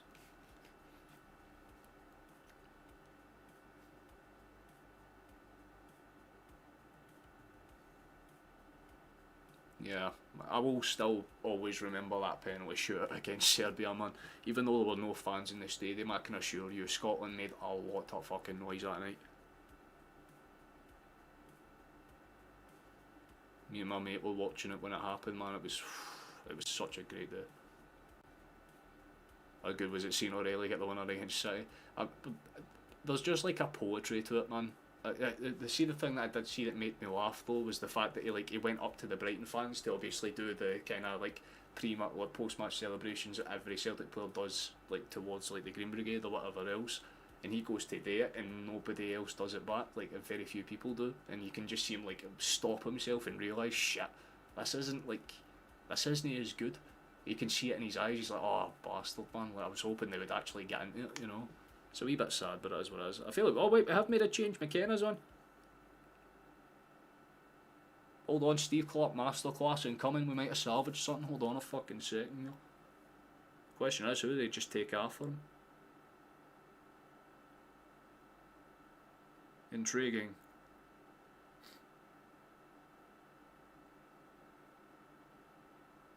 We're just talking about getting some fresher legs on at the back to kind of keep pace with Croatia's little bouts of pressure that they'll put on us. Modric is still talking to the referee. Rent free, my god. We definitely do need to push forward a little bit more in this half, for instance. I mean, we'll have more of the ball, that's for sure.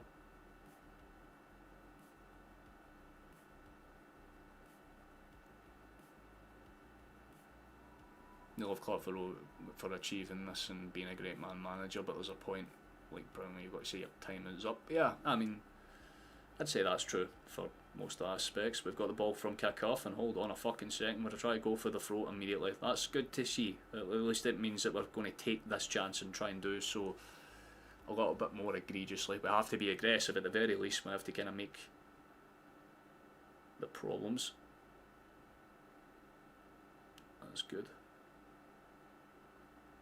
Blimey, Jocic is too happy, man, just kind of vibing in the stands. I love to see that. So I was right, he did get called, he did, before he went off at half time. No way. Ball into the box, and there's immediately a chance for us, corner kick. Atletico's already complaining, and I feel like Croatia are just going to take the, oh, we'll just sour, like, you know, sour the game as much as possible. They'll try and just make this frustrating, you can tell. Nice to see you though, George. I believe you're a new face here. Hope you're well, man. Just need to see what's going to happen for the World Cup qualifiers. True. I mean, I'm kind of curious to see how we do in that.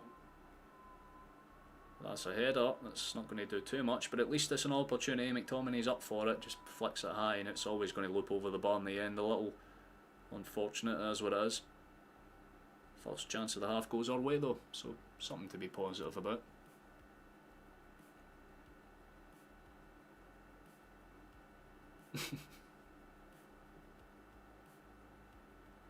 No, but again, I can get why he's pissed off. I want to clarify that. Like, I genuinely 100% get why Croatia's manager is not too happy with the red card call.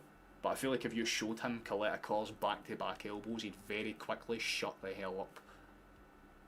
I love managers that will do that, because if they lose this game, they'll be like, oh, they shouldn't have done that. And then I want, like, Clark to just walk in with a tablet and rewind it 2 minutes. And be like, right, well, why wasn't this a red card then, you dumbass? It's like, you know, it's just, you know, tit for tat, right? You'll have Croatian fans that'll be like, that shouldn't have been a red. It's like, right, but the one that happened about 2 seconds ago should have been, so shh. It's all balanced out now.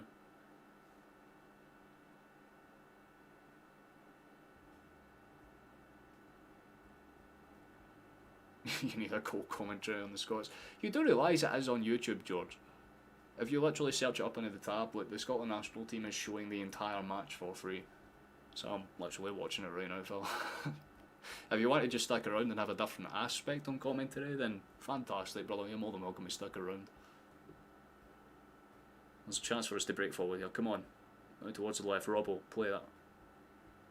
Obviously goes central. Let's see where this one goes. McLean's just kind of languishing with it. Steps it back out towards our captain. Come on.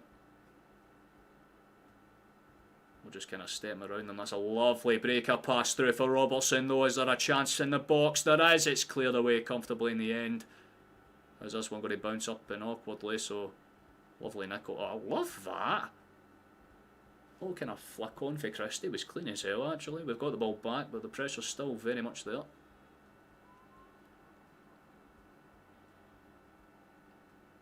If you have ads on, just skip it forward a few seconds, Joe, so you'll be caught up to speed. Oh, bless, there you go then.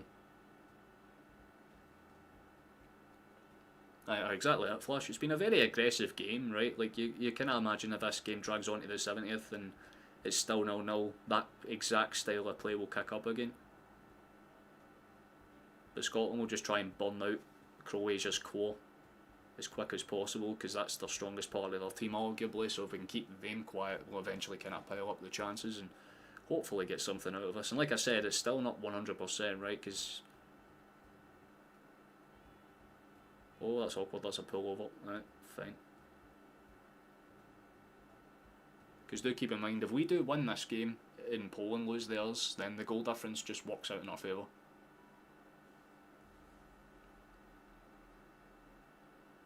And maybe try via play then, Joseph. I don't know if the Scotland one's delayed by a few extra minutes or something. Maybe match them up and sync them and see what one's quicker. Ball's played short for Croatia. They're going to play it safe with this one. Just get it into open area, although Scotland will kind of do the usual press. Look at the space that we've given them, though, for fuck's sake, lads. That is silly. Chance for Croatia. 3v3 inside the box. Steps past.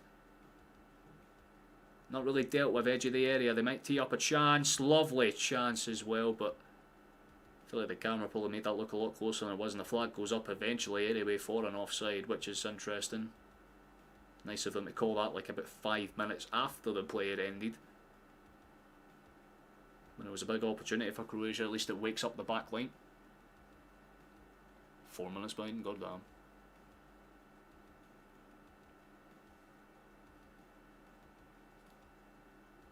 I don't honestly know what to say to that, mate. I'll be fully railway.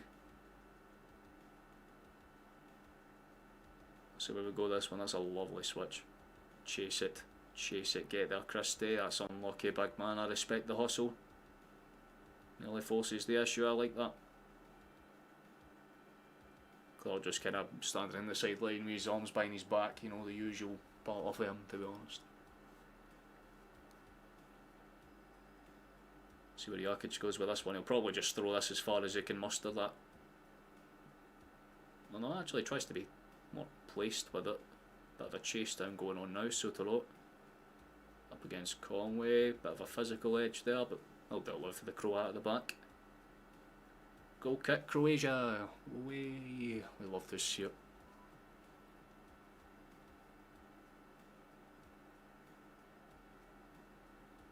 Don't necessarily mind our start so far. I feel like Croatia would have switched their selves a wee bit here. I'm a little bit kind of confused to what their shape is, because they are playing with 3 at the back to begin with, but as soon as we have the ball they kind of fold their wingers in, if that makes sense.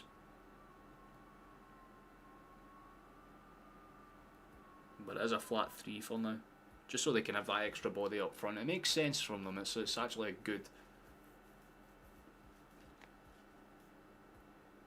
setup for the manager. Sorry, my brain fucking shot off for a second there. We got there in the end. That's a lovely switch over the right hand side. The chase down's on. I don't think Sucic is getting there with any real intent.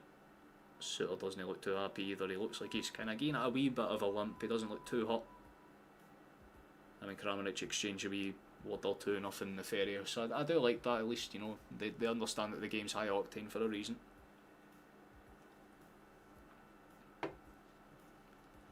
When you get the ball at our own half first of all though. Headed back into play by Croatia, good header too might I add. Not necessarily comfortable. That Travella pass could have been stupendous. It's played back out. Scotland will have another throw in a little bit further up the field this time at least, so positive notes, progress.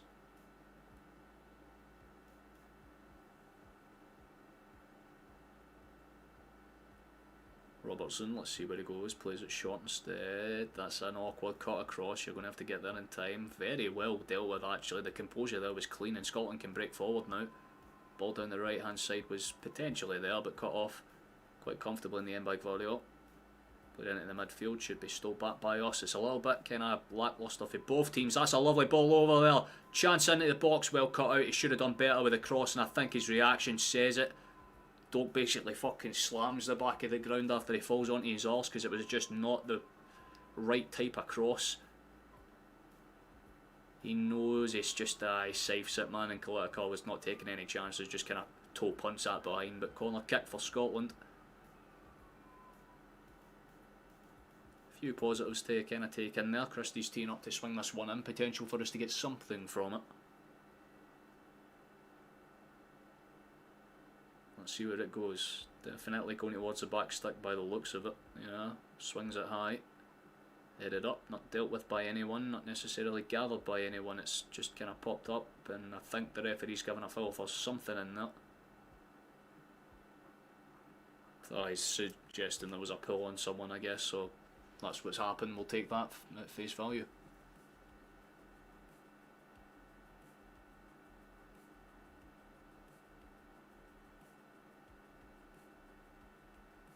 What do you mean just went 2-0 Croatia? Trust me, I don't think they've scored that that fast.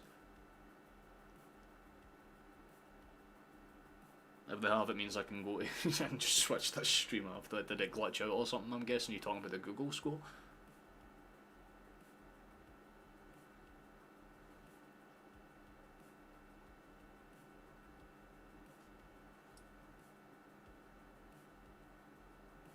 Let's see where Modric goes with this one. He cuts it back across the left and Kramaric just doesn't take too many options. Lays that back, gets it back from it. It was like a 1-2-1-2 situation. Kramaric might go for a cross here. Takes a deflection and corner kick for them. They'll have an opportunity.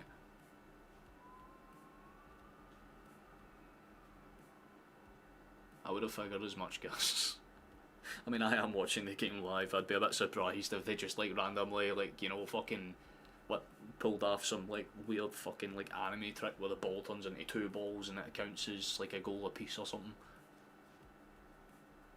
My ultimate killer move. That's a good steal for us and we could actually do something with this. Hold on a fucking second. Break for Scotland. Switch that to the right hand side. For the love of God. That was awful. Took way too long and it's overhit and it's just like, again, you have the perfect fucking break but the pass was piss poor. Ridiculous, man. Sorry, but you had about 10 minutes to fucking lay that pass off and you wait until you're surrounded before you just half-ass pop it. Nothing but disrespect deserved for one of them. No, that was just piss poor. We do win the ball back immediately though, so that's a little bit of something to take for that one. We have the ball in their half. Lovely layoff. Here's Robertson. Should just look for any open lanes down the left hand side. That's good feet for Christie. Lovely feet for Christie. Gets it into the box. Still play. That's lovely hold up play for McTominay.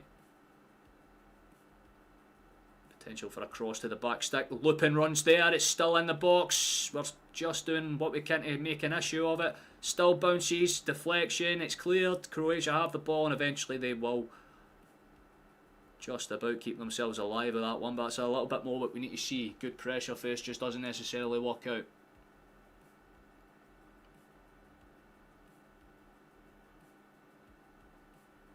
I suppose so nearest the game time. Probably because they're live in the stadium, I'd imagine. Big opportunity for us there. It was a good cut out for Modric to stop Robertson getting that quick shot away, but there's a few changes that are warming up on the side. McGinn, Shankland, to name a few. Few ones in the back as well, might I add, but for now, just the one from us, which isn't so bad. This has maybe got a 0-0 written all over it. I mean, if it's a 0-0, it's not horrible, as long as obviously, you know, Poland don't win. Worst case scenario is that they do. Chance for us! That's a fucking lovely opportunity, but again, man, Gilmore just hasn't looked himself at all. He just fucks that one so badly. It just flies over the ball. It would... Jesus, man. Rugby players would be asking him for his technique to kick it into the fucking ground and get that much height on it. Not the best thing I've ever seen for him. But I respect the fact he tried. We're making opportunities, but we're not putting them on target. That seems to be the problem right now. Not good. Not good at all.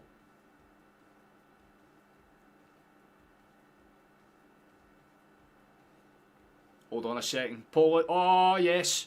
Portugal have just scored against Poland. Okay. That's pretty good, right as you say that, guys. Portugal have scored. That's not bad. We'll take it. Right, so, as things stand, if we win this game, hope is on. Because it means we can actually draw with Poland and still win through goal difference, which is quite nice.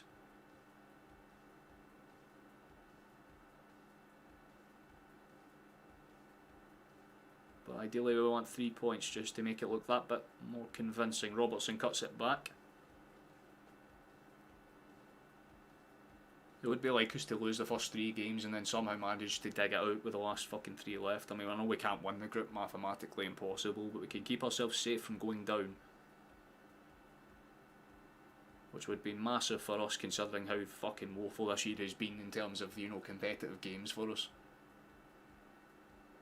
I know, our timing couldn't have been better, eh?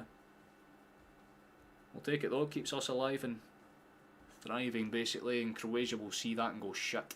Because it basically means Portugal win the group. They'll be going through to the playoffs 100% from here.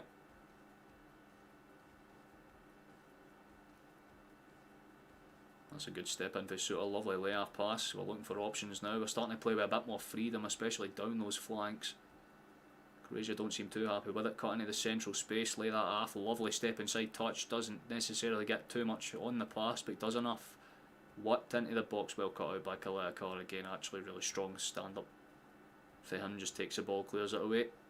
So we'll gather again and we'll put a bit more pressure on, try and find another chance of our own. I'm liking the way we're playing this half, but we need to move a bit faster. McLean. Looks like he was trying to lay that off for Robertson, and Robertson just egged him on. He loses the ball anyway, McLean, so Croatia have it. They'll try and break forward. Here's Kramaric. Played off towards the right hand side. Sucic has it, looks for options centrally, goes back with Modric, just 1-2ing it between them right now. Eventually laid back for Sotero. It's a bit more pragmatic from Croatia. They're taking a more systematic approach, try to build up from the back where they can, and like I said, it seems to be their reliable change. Perisic will be coming on. This is what I said in the first half. We kept Ralston in the team for this game because it made sense. Physical matchup, you want Ralston against this man, so we're making some changes of our own, and it looks like it's going to be McGinn and Linden and Dykes. 2 relatively physical changes of our own. I'd imagine that would be for Gilmore and Conway. Croatia have the ball on the edge of our box. Lovely hold up play, well taken. They're still awkward. Chance. Deflection. Big deflection. It's over the bar, and it's a chance for Croatia to maybe do something. Ralston once again gets his leg in the way. Causes a problem, which is quite nice. I just dropped that. Where the fuck did that go? Somewhere. I don't know. Yeah, it could have been a dangerous one, though. Still not necessarily dealt with. Looks like they're going to bring on 2 changes actually. I stand corrected. They're bringing on their 15 as well.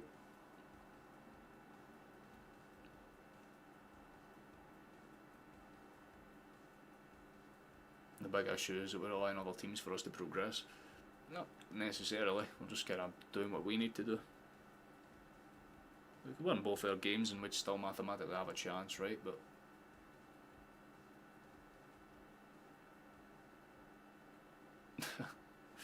that's brilliant. Let's see where Croatia go with this one. That's a decent ball out towards the left. Guardiola takes it and tries to funnel it up towards the left. Kramaric is more than happy to lay that off. Modric's just taking a simple approach here, looking for a ball down that right hand side. Jakic just plays it safe once again. It seems like as soon as Scotland get a body towards them, they're pinging it back and playing it safe.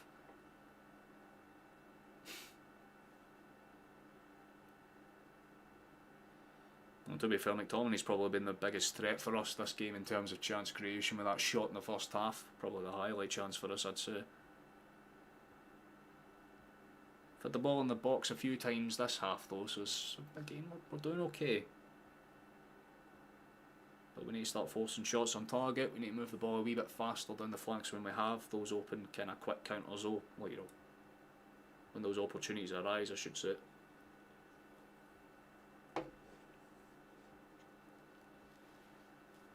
So far so good, cutback. We do love the Scotland flags, hell yes. It's a good central pass as well. Actually, there could be potential for something dangerous to build up here, but Scotland are keeping their press engaged and well and truly alive, and I do like that. Constant hustling. Lovely for McLean there, keeps him occupied, but Kovacic just plays it safe, so Toro has to move a bit faster, back towards Colette Carr. Switched far side, Guardiola, lovely layoff touch, and there's a bit of a move going down that side now. We're going to have to cover the space. Can you track back a bit fucking faster? There we go. Doak eventually does so. Ralston's there to join him. Still not comfortable from us though. Croatia looking for any open space to exploit. Lovely pass. Simple. I like that for them, honestly. They're just kind of doing what they can. That's a lovely cutter pass as well. Ralston's had to cover the space. Doak's been exposed again. Ball into the box is dangerous. Takes a big deflection off his shooter and it'll be a corner kick for them again. Interesting, very interesting indeed. They're still trying to attack, which you can respect actually, but I don't like it. We need a goal, man. Just something. Looks like they're going to get their changes, indeed it. Perisic is in fact one of the changes. I think it's Socic is going to be one of them. I don't honestly know who the 15 is. My brain isn't remembering from when I looked at the subs team, I'll be honest. But it looks like they'll be making a kind of pragmatic change up. Kramaric is going to come off. It'll be Pasalic to come on. Atlanta's boy, I believe. So that's an interesting one for them, sure.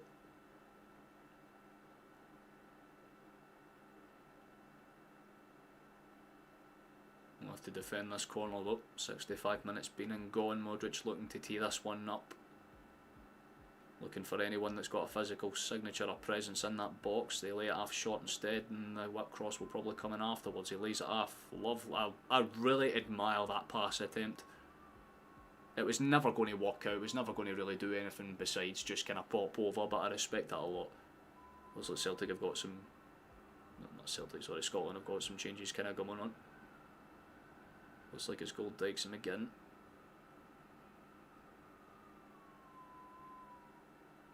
Question is what winger comes off. Do you think it'd be Christie, or do you think it would probably be Doak? Right, it's played down the left hand side. Robertson doesn't get there. Lads, yous are meant to be the team playing with fucking the extra man. Stop panicking whenever you have the ball. Just take a fucking touch and lay it off, man. Looks like we're going to get those changes on now though, so that's interesting. It's going to be Christie that comes off for Gold. Christie's actually had an alright game, so that's a tad surprising. I'd imagine it would be McGinn for McLean. Yeah, it very much is McGinn for McLean, which I do not mind at all. And Dykes will be on for Conway. Having a more physical presence up front wouldn't be a bad idea, especially against a team like Croatia that like to sit in deep when they have to. It's a very interesting approach, but one that could definitely work out. They're going to send that one as far up the pitch as they can. Here we go indeed. We've got a bit of an opportunity to get something going here. Jonathan McGinn is on.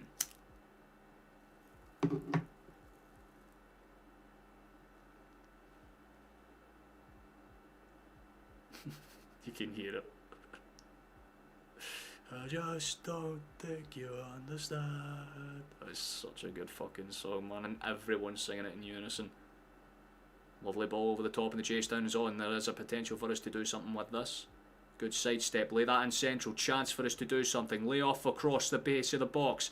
Is it going to be dangerous? It's a big fucking chance and a big miss again from Doak. doesn't do enough with that one at all. It was a lovely fucking breaker chance from us, and we were onside. It's a lovely ball for Goldman. His first involvement in the game is to basically put an absolute dime onto a plate there, and it's just missed again.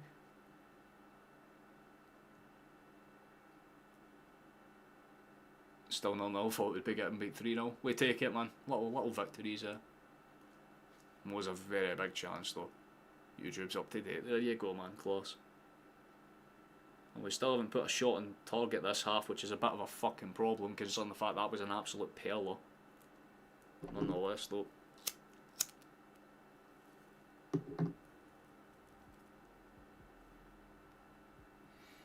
Hope is still alive for us in this tournament. That's the way I'm looking at it. That's a good steal actually. Good for McGinn. That pass was slack again. Do we just turn off when we get into the box? It's not exactly great from us.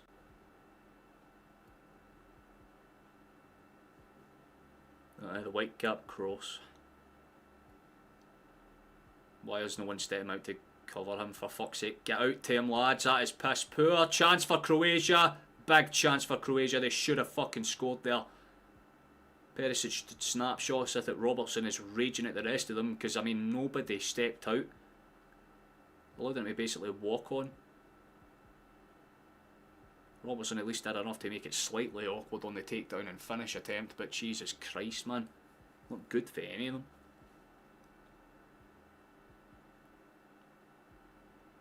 Got to start switching on, especially when these chances arise, man. We need to take the next big one that comes along our way. I feel like Croatia can still dig a goal out in this game, so nothing's set in stone. We need to take advantage when we get the chances, and right now we're missing the big ones. The one shot we put on target was probably the one that took the hardest to make, I would say, honestly. Nonetheless, back across the line for now. McKenna to suit up. Looking for an option. Good step into play. Here's Doak. That could be decent. Shimmy's past his man. That's awkward. Into the box. Still dangerous. Not dealt with. Edge of the area. Shot and it's fucking... Lads, put it on target. Gilmore again, man. Just can't keep the fucking shot down. Get your fucking stomach over the ball, you cunt. And hit it into the ground. Stop. Just stop whatever the fuck that is. It's brilliant effort. But Gilmore just does not cover himself in glory whatsoever, man. Just, that is bad. It's a few times he's done that this half now. The touch to lay it up was brilliant, that's the thing about it. You can say that with Doak when he had his chance early on as well. At the first attempt, brilliant. And it's just that little... Rob Roy's in the crowd, boss. Just a little intricacies in our finishing ability, man. It just isn't there. Dykes tries to engage the press immediately as soon as Croatia's keeper tries to play that out. They've given the ball away poorly. There's a few kind of rows of applause for the pressing from us, but we need to take advantage when it counts. Step back and across. Lovely. Come on, keep the pressure alive, lads. Don't give them a minute to think. Robertson. Back to McKenna. Good safety approach, honestly. Lays it off. Robertson once again goes back across. Suter, good outside switch. Actually, could be something here. Doak. Back to Ralston. Ralston just switches that and it ends up with McKenna in the end. A couple of exchanges around the defence. We step in. Pressure's there. Robertson again. Tries to look for the layoff option into goal, but he's kind of outmarked, so opts to go back instead. That could have been an upward pass for McKenna, but recovered well enough in the end. We should kind of do something a bit more aggressive with this. That's a bit better. We get in behind. Here's McGinn, holds his man up. Sutalo tries to get there, does get there, and it's going to be a corner kick. That's a bit more respectable for us. We force the issue. Poland are now 2-0 up. Fantastic. No, not Poland, sorry. Portugal 2-0 up against Poland, which only plays into our favour even more. So that means that pretty much guaranteed they do not win this game. Hope is still alive for us. If we get a win, fantastic. It's in our own hands. Gilmore lays it short. Lovely cut back in, just onside. Whipped across, doesn't necessarily find anyone. That was piss poor, and now come Croatia. That is a bad mistake to fucking make, and they could break with it here. There's a lot of options, 3v3 basically. Brilliant cut out, but again, just not decent at all through fucking all aspects, man. It's not decent. We need to move a bit faster than that. Invention is the absolute minimum. We fucking... Come on, boys. I appreciate whoever subscribed as well, by the way. That's very, very kind. Not a lot of viewers in this one, but still getting a few. So that could have been fucking good. The pass through was decent. Oh, I respect that a lot. Doesn't work out in the end, sadly. McTominay doesn't look too pleased with it, but hey then, Rab, nice to see you, brother. Calmack's a huge miss.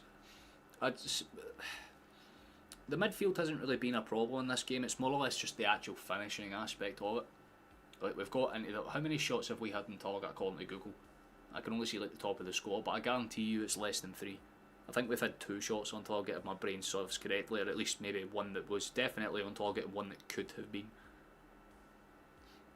There's a ball over the top. Chance for Croatia. Big chance for Croatia. Fucking hell. How have they not scored? Pasalic has just missed a big chance to give a massive lead to Croatia there, and they've fucked it.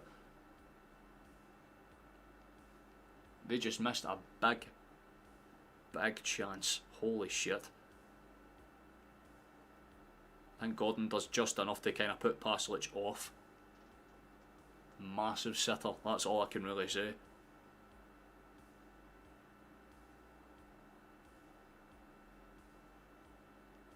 And again, just like I said about 10-15 minutes ago, it's not necessarily done and dusty when Croatia go down to 10. They still have that ability to dig a goal out. I'm going to make a change. Their 16's off, Vlasic is on. Marcharina leaves the pitch. They're going with a bit more of physicality themselves, so this is going to be an interesting end to this game.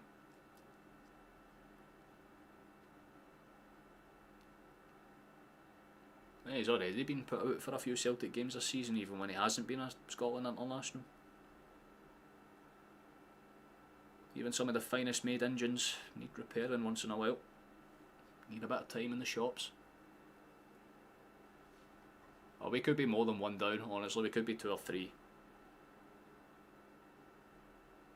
Could have had an opportunity there, but I mean, to be fair, it was offside. I can't really follow that too much. 15 minutes left of this one, give or take, and it's looking a wee bit dicey at times. I mean, Portugal are doing us a favour, which is always nice, but again, it doesn't feel like it's set in stone so far. It's not like a comfortable 0-0. Comfortable there though, played back up towards the right hand side. You got to move that dope, just don't stand on it too long. Cuts it back a little bit better, but we still need to move faster.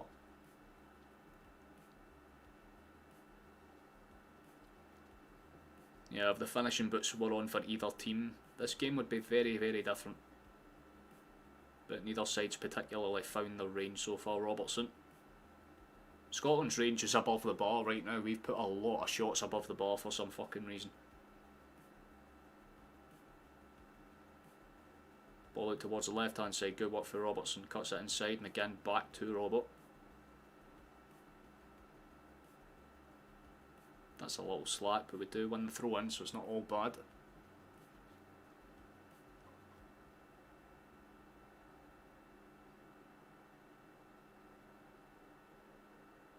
Ridiculous to think they gave a Modric and team. My brain is not going to read that correctly. I get what you're trying to say though, to be honest with you, but yeah, I mean, Modric hasn't had a bad game at all in any aspects, to be fair. I think he's just not really been himself since like that kind of red card call. Like, you can kind of say it for the whole Croatian squad. They just seem to be up more aggressive. They're not committing fouls in this half because they know realistically the last thing they need is to have another player off the pitch, right? They have a couple that are already on yellows, so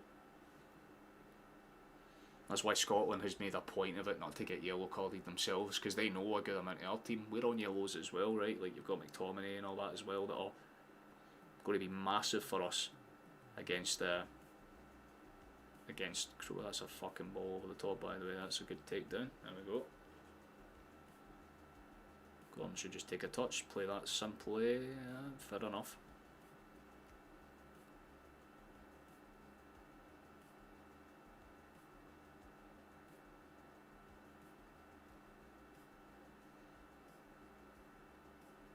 Yeah, genuinely. Oh wait, that's awkward. That could have been something. Corner kick. Big deflection, I guess. That was a lovely touch inside. He does well to kind of force the hassle. It's just a little unlucky, yeah. Takes that little pip up.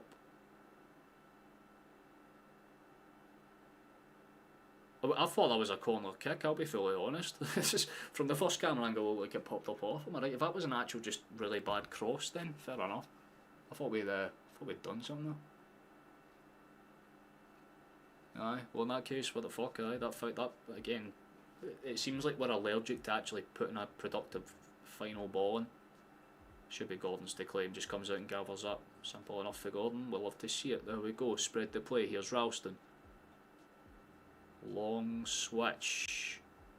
The touch, I can respect him for trying to get himself out to that goal, but he just didn't really have the athleticism to get that one under control as comfortably as he would have liked.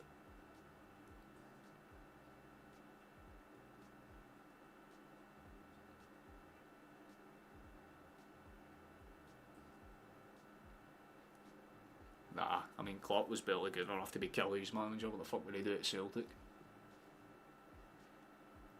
They've got a player that's stayed down, which isn't a nice thing to see, but he doesn't look particularly good. Cramp time, yep. Although to be fair, he's keeping his leg locked to the floor, so something's a bit of an interesting one. Fuck's sake, Portugal 3-0 up against Poland. We'll love to see it. That means that Poland will go into their final game knowing that they pretty much need to outright beat us. At the very straw, I think they've got a player warming up to come on just in case. A little bit of a breaking game.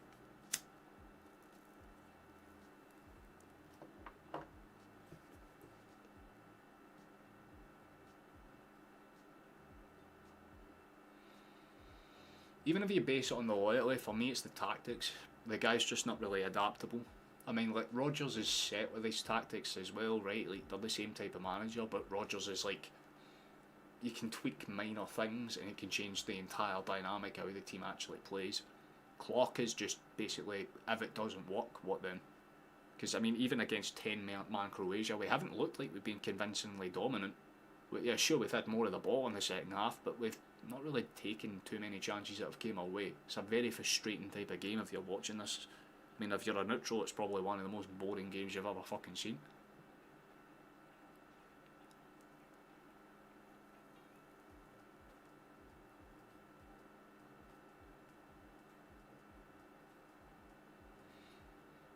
I don't know, if you take him like prime right after we qualified for the Euros in COVID, that wouldn't have been a bad time to bring him in. You know, but besides that, I wouldn't say it's the right idea. They do have the stretch, right? You can tell when a player keeps their leg flat out that it's a pretty serious kind of injury. It's definitely not cramp, I can confirm that.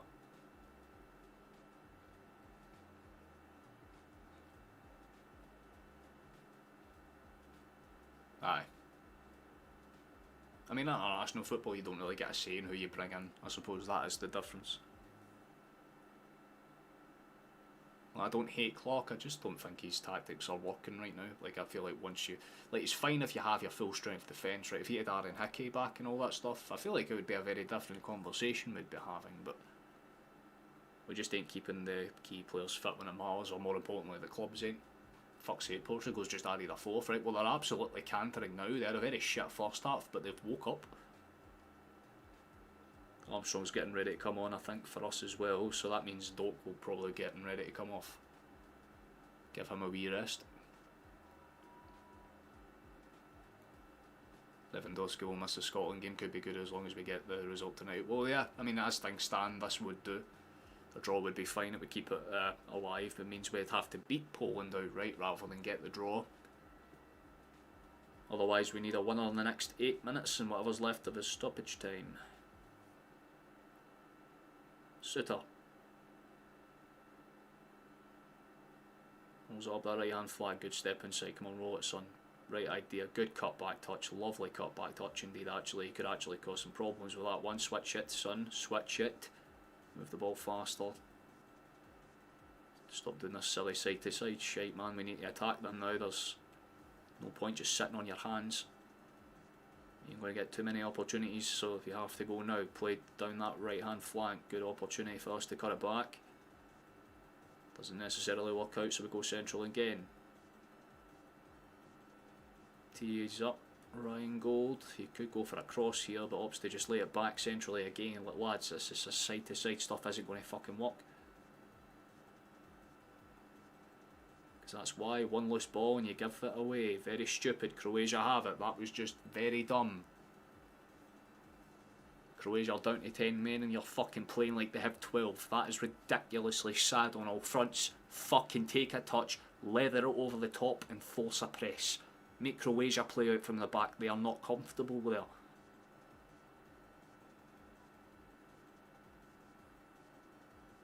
Headed back into the central area again. Croatia are the ones that gather it. They'll try to break out from it and they actually do have the ball. That's insane work ethic from them. They still have it actually. It might be out of play. That was out of play.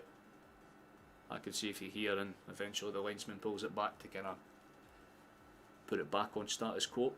Quick throw in. Time's starting to run out for us to kind of search for a winner if we want it. 84.5 minutes down. Long pass out towards the right hand side. Here's Doak. Trying his best to force the issue. Does well to get past his man. Whip shot. Spilled. Still awkward. Not really dealt with. Croatia get away with one there. Respectable run for Doak. Could have done a wee bit better with it, but I'm not going to complain too much. It was a good run for the wee man. Just tried to make it awkward. Force the keeper to spill it. I can see what he was doing there. That's a little unlucky, but we need to do that a lot more. Press is on. Good hustle from us. We should win that spill back, and we do. Lays it off. A bit more sustainable pressure from us here. I like that. McGinn just rolls it back. McKenna towards Suter. You see the bastard, man. I suppose that's one way to summarise it. That's a good step out. Could be something. Whipped across, spilled up, awkward. Take a shot. Yes! Yes! Yes! We've got the goal! Fucking McGinn, baby! Welcome back, boy! What? It's a Scotland type of goal. It takes in a cafe, someone, and finds a way into the top of the net, but Scotland lead Croatia. We're still alive. No fucking way. I don't know who that comes off of, whether that's Coletta or Guardiola, whoever the hell it was. But that's exactly what Doak was trying to do the first time round. Force the keeper to spill it into open play. This time it works. McGinn is there, hits it more or less on a half volley. And they just don't deal with it. It takes a massive deflection up and away. Poor from the goalkeeper, you have to say. Doesn't necessarily cover himself in glory. But Scotland could be on the way to 3 points. It's just a very stray jump. It kind of hits the bottom of his studs and it just makes the goalkeeper not really react in time. We have our chance. We fucking take that, come on. Dogs has definitely came in clutch there, and right as we've got that one, Portugal have made it 5. Welcome back, McGinn, you beautiful bastard. 1-0, we fucking take it, man. Bless.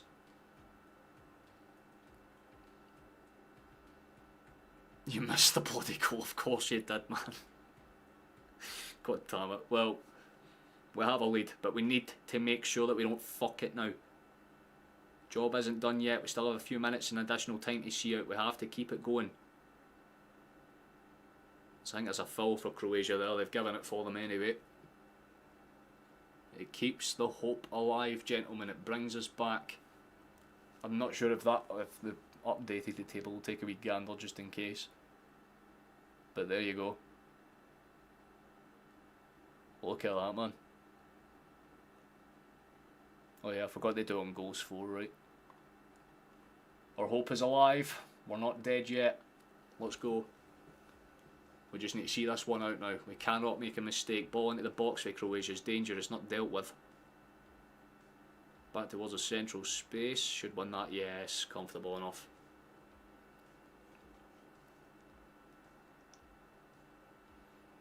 Yeah, honestly a big opportunity. That's an interesting chase down. Throw in for us. There's a massive screen for that run in behind for McTominay, but it was all dealt with for the Croats. To be fair, I did predict that this would be like a 1-0 swing for either team. It was that type of game, right? Very much how it's played out on paper, but we still have a few minutes additional time left. But if it goes there, oh fuck, Poland scored 5-1. They've got something to smell about at least. Hopefully that's the only goal for a red and white team for the rest of this match. Good hustle in for gold. I like that. Keeps the pressure on them. Better late than never is damn right. It's a big goal for McGinn because it keeps us alive.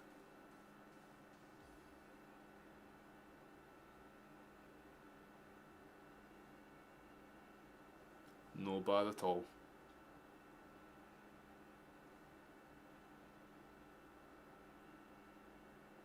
I'll tell you what, the noise of that crowd will have to fire them up in the hood, man, if they do not see this game out for this position. Very disappointing, but it's nice to see that Scotland have dug themselves back out. 3 defeats in a row to kick off the Nations League campaign, but a good, well worth and well fought draw against Portugal. And a very late flourish against Croatia, but that's a fucking awful giveaway chance for them to do something here. There's a break on. I don't like this, please do not give it away, that would be silly. Ball out towards the edge of the box. Modric try to find any opening that he can. Both games between these two in the Nations League have been very close. Of course, Croatia managed to take to the game 2-1 on their ground, and that was a very, very tight fucking close game as well by its own right. Scotland have got a chance to get the revenge. 5 additional minutes of additional time. Please do not fuck it, man. Do not mess it up for here, I swear to God.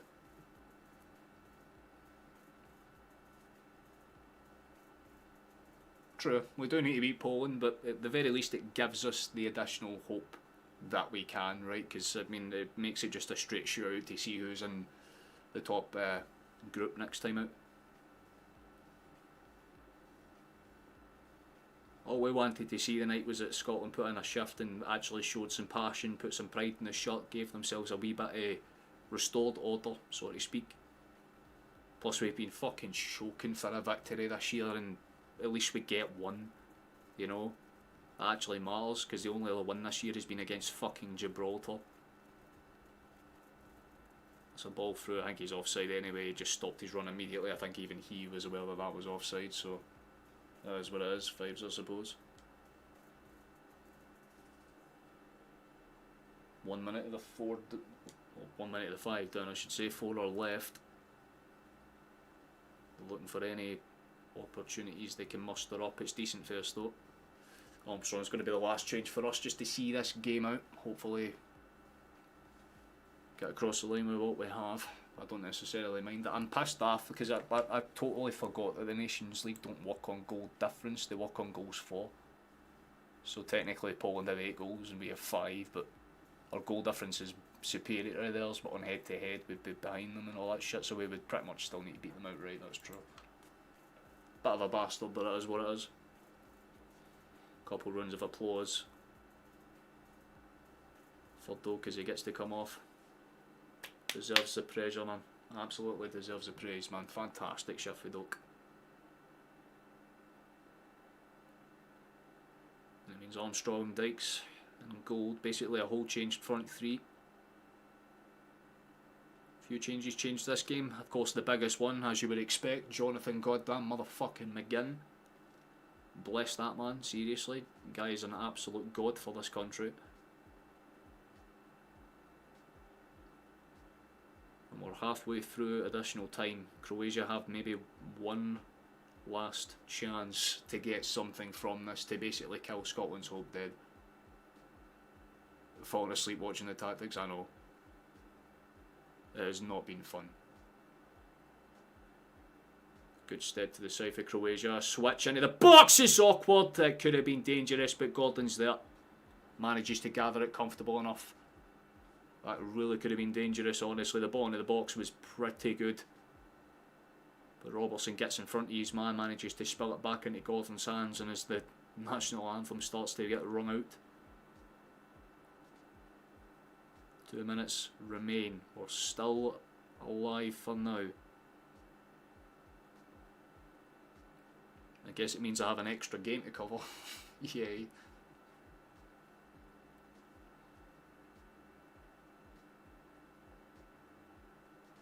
I think he's just very happy, I would say, Ram. Very damn pleased.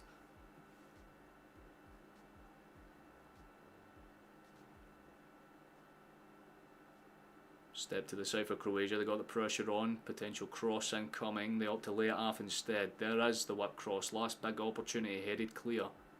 Flicked up and away. Croatia will get a throw in and they'll have to come again. Time is running out fast and thick for them. It's full time in the game between Portugal and Poland, which means that no matter what, we have a chance at the very least. Poland didn't get the point that they would have needed to keep them from having to play that kind of crunch match against us. That was a big chance for Croatia there. I just had to hold my tongue just in case, but Perisic didn't really do too much with it in the end. Still not comfortably dealt with though. We're just playing around the back end. About 30 odd seconds left now. We're getting there piece by piece. Robertson's calming everyone back, saying, right lads, we need to defend the end of this one like fucking lions. It's a very good win for us if we can hold on to it. This will be the last big opportunity.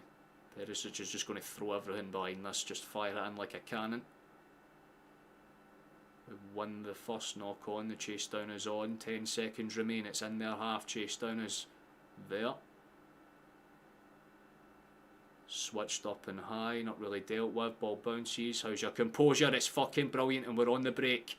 Maybe there is a chance for us to get one right towards the end of this, if not then it might be full time anyway, bundled over, that's the foul, that might be the game. Brilliant hustling from our midfield again, fucking excellent McTominay. A little full touch just to sell the dream, and it means that no matter what, we get across the line, we play this foul, the chances are we'll get the whistle blown and we win. Man, these nips out there, we love to see it. That is full time. Our hopes are still alive, boys, we ain't dead yet. You would have thought after the first 3 match days that we've been shot and skinned and left to kind of suffer in the water, but we've managed to keep ourselves afloat long enough to see the island. It's just a case if we can make that final swim now. That is a very, very good performance for us. We needed that. Wasn't particularly comfortable, took a little bit of luck with the red card, but at the end of it all, Scotland managed to get the job done. Brilliant shift for the boys. We take that first win this year. Big win indeed for us, especially in a competitive situation. Very well deserved 3 points indeed, man. We take it. That's what we needed. And like I said, if you look at the table, it's not particularly convincing, but let me just pull up the one on this one because I feel like that would probably make more sense so you can get like an actual visual of it. But yeah, that's the top of the table. Not very good. Let's see what happened on this one though. Who were the goal scorers? Oh, Ronaldo got a penalty. Shocker. But no, what was that? Table, sorry. Here it is. I am quite pleased with that. We're still alive. It's not been particularly great, but not horrible. I mean, Poland have conceded 14 fucking goals and somehow they're still above us. But I suppose that's that, I guess. And again, we keep ourselves alive. That's all I wanted, man. I just wanted to see us put in a bit of a shift, put in a bit of a fight and give us something to smile about. I don't know why I was looking at, you know, the screens and stuff like that. I must flush. Napoli shots in the Scotland and let's go, they're repping. Well, I guess this will be worth like a minor, you asked, right? Like, it's not like a full blitz out yes. But I think it's a respectable one that we can do, right? So I think that's it's worth it. So I don't even think you need a volume warning because I'm not going to shout. It's just right, gentlemen, for the victory and for the win.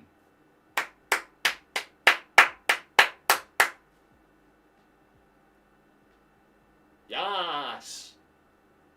Yes. Roundies. Bastards. Let's go. We're alive. We ain't dead. That's something, you know what I mean? It gives me something to smile about as a Scotland fan. Fucking blitz. No problem at all, Comey, but you still need to face us. We're coming now. We're coming. We need that goddamn. We just don't want to finish bottom of the group now. Even if we end in a draw, it's a valiant effort. I'll take that honestly, but we need to win, ideally, right? Like there isn't like a middle ground for us. Speaking of which, when is our next game actually taking place? Is the 18th of November. Boom. I thought it was the 19th of November, honestly, but I guess I was incorrect about that's the 19th. But that's the next game that matters. That's the big one for us. I'll just pull up the... I'll pull up our result as the... San Marino drew! San Marino drew. Gentlemen, San Marino got a point. Good for them. Any weird results? Not really. I'd say our result was probably the weirdest one. Bulgaria beat Luxembourg, Northern Ireland beat Belarus, kind of what you would expect. Bliss, I suppose.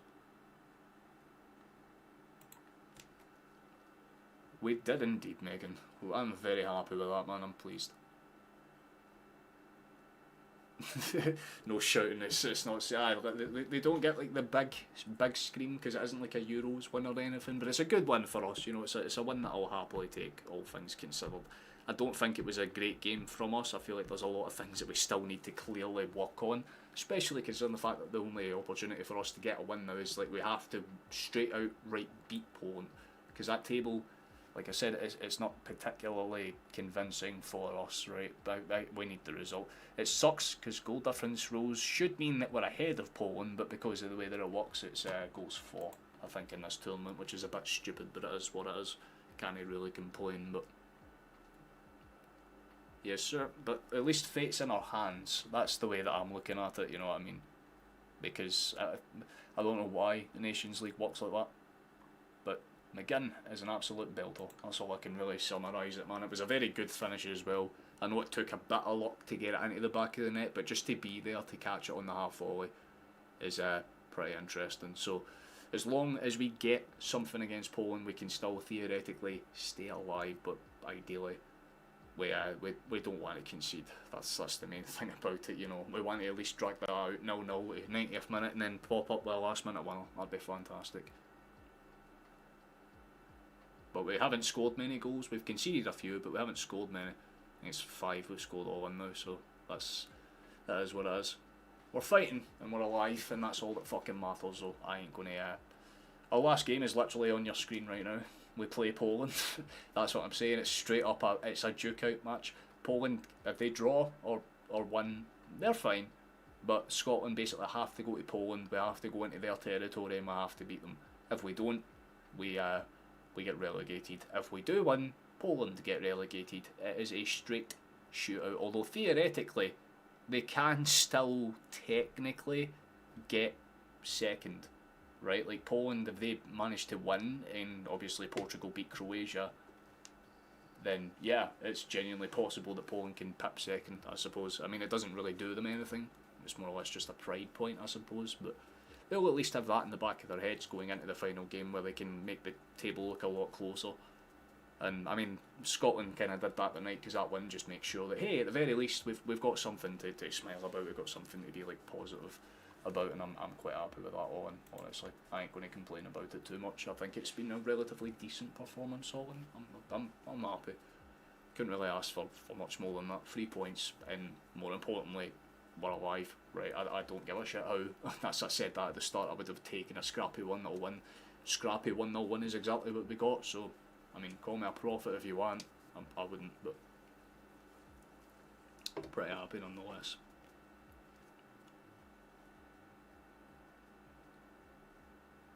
That's more than fine, man.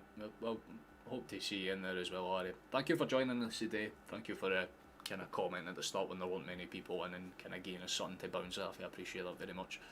It should be an exciting one. At the very least, it will be high octane because, again, Poland, they make an atmosphere, right? Warsaw is a massively fucking popular place for football, and no offence, man, but the Polish know how to play. Right? They've shown their worth. I mean, they kind of held on for 40 odd minutes against Poland, well, against Portugal, I should say. I mean, and Poland fucked it in the end, right? They lost 5-1. That is what it is, but you know, they're still in a good enough position to capitalise and give themselves a really good, account of themselves for their first time being in the top flight. I mean, same as Scotland for our Nations League run. But considering the fact we had 0 points after the first 3, after 5 to have 4 isn't horrible. Yeah, the game at hand, and that's what I'm saying, that's going to be the kicker. We said that when Poland got that last minute penalty against us.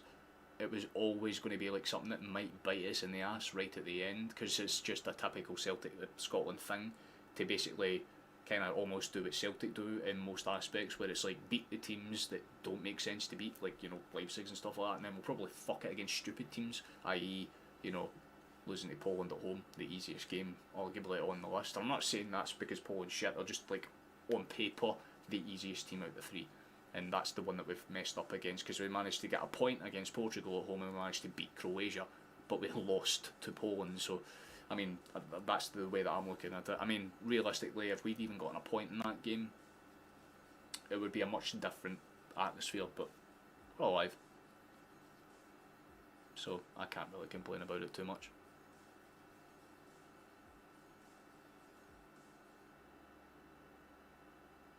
Yeah, quite literally.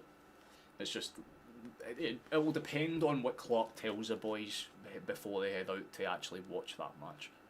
You know what I mean?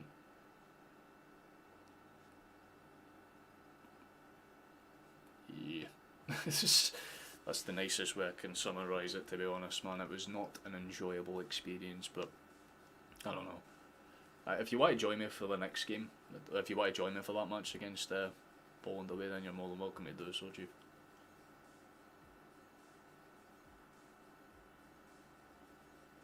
Yeah, because I mean, you would have kind of taken the pride on that one, like, you would have been able to kind of build on it, I guess.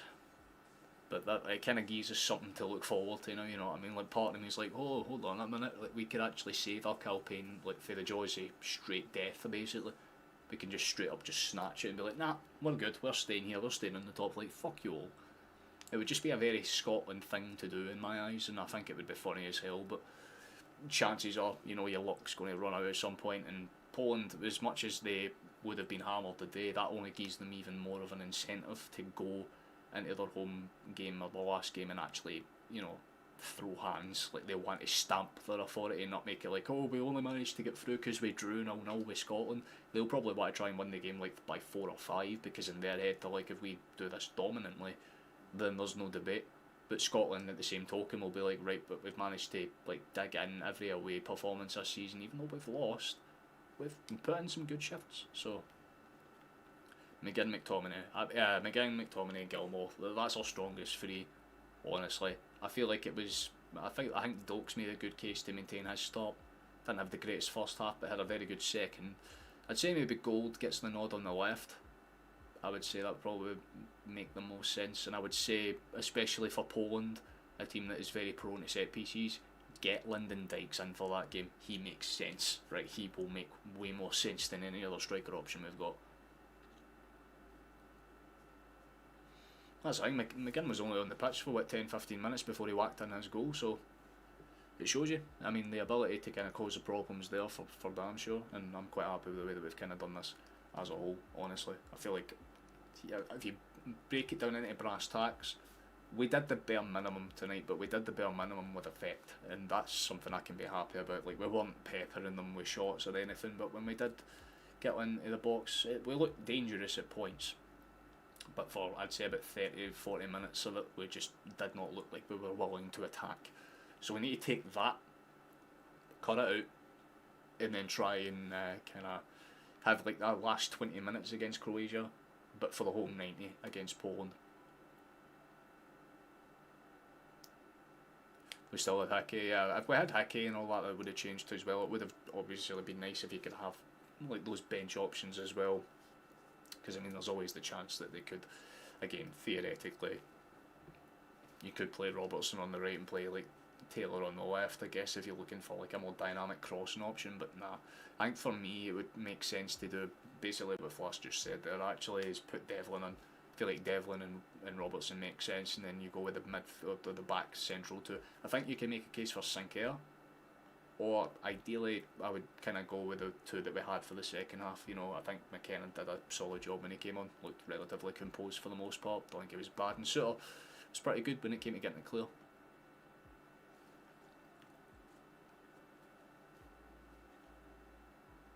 Aye, you kind of have to base it off of what makes sense for your team, how they're playing domestically just in general, which is kind of why a lot of people would have probably been a bit surprised that Ralston got the nod tonight, but nonetheless, that's kind of what happened, and he didn't have a bad game, so I'm not going to complain of that by any aspect of the word. I think it was pretty good from us all round, and I'm certainly not going to sit here and bitch about it in the slightest. I'm very happy with the way we played. Like Tierney as well. If we get Tierney back, then we got a centre back option, because that's what we used them for, right?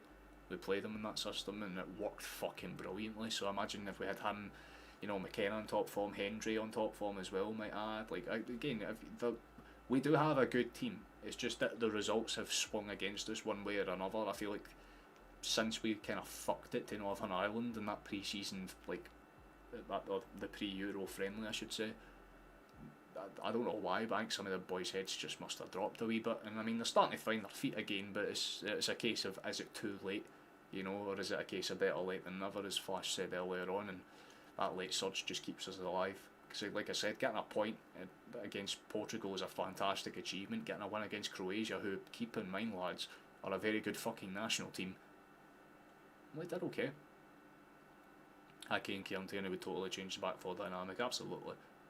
Because I mean, if you want a good example, look at the midfield. As soon as we brought McGinn back, who's one of our key pieces, it's like that midfield just switched on to because McGinn just looked a lot, you know, better, and it means we can play with that that kind of flatter midfield three, and more importantly, what that does is it kind of eliminates the need to use like outlying wingers, which might suck for people like Doak, admittedly, but I don't think we really have too many strong winger options, I guess. Like, and again, you could always use Doak as a central kind of off right loader if you need them, but yeah, I think as long as we have the right type of setup and approach, then we can certainly do damage with this next game against these lot. And again, if Poland win it, I'm not going to feel too hard done by it. Like I said, I was expecting us to get fucking scurried.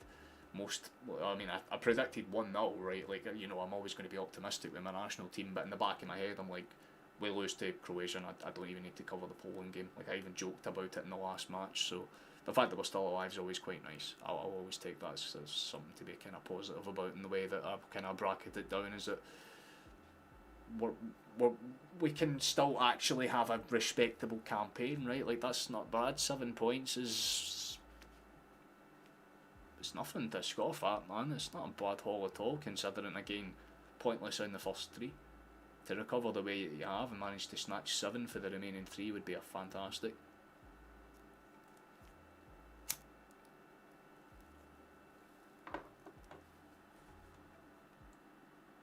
We went with the 4-2-3-1. Yeah, it's kind of been our stand-in formation for when we don't have our fully fit defence. But yeah, for all intensive reasoning, I'm chuffed. Honestly, keeps us alive, so I'm happy. I can't really complain about it too much. So I guess I need to pull up the outro stuff, because we're getting ready to end this relatively soon. In the next like 2-3 minutes, we'll get ready to wrap up. Just get the music. Just keep that paused until we're ready to wrap this up. If anyone's got any more questions about it, you're more than welcome to do so. Both systems are playstyle wise completely different. Well, that's the thing about it, right? Like, that's why we had to go through that like transition of style, and again, when you're having to pull off those transitions right before heading into a major tournament, it's going to kind of fuck you up one way or another, right? Like, realistically. So I kind of understood the Euros to an extent, because we were going into that without like 2 or 3 of our main players, right? Like, McTominay wasn't even really fully fit. We weren't even know if he was going to be like fully ready to go or not. Like, we kind of had to play some players that were just not in the right mindset, I would guess, would be the fairest thing to say for that type of tournament. And again, you adjust the tactics, try and fix everything, doesn't necessarily work out, and then obviously you're trying to immediately bounce back against teams that are much better than you in terms of national ranking. And again, we've held our own to an extent, right? Like, we didn't get battered off of Croatia when we played them away, we only lost 2-1, but we should have got something from that game. Poland at home, we managed to score twice, but we conceded 3, and 2 of them were penalties, one of which was just completely stupid to give away. That's our problem. Like, it's like Celtic last year. Like, you're making your own issues. If Scotland cut that shit out and keep it defensively sound, Poland will find it frustrating. They'll find it really hard to actually get anything going, and hopefully Scotland can capitalise on this.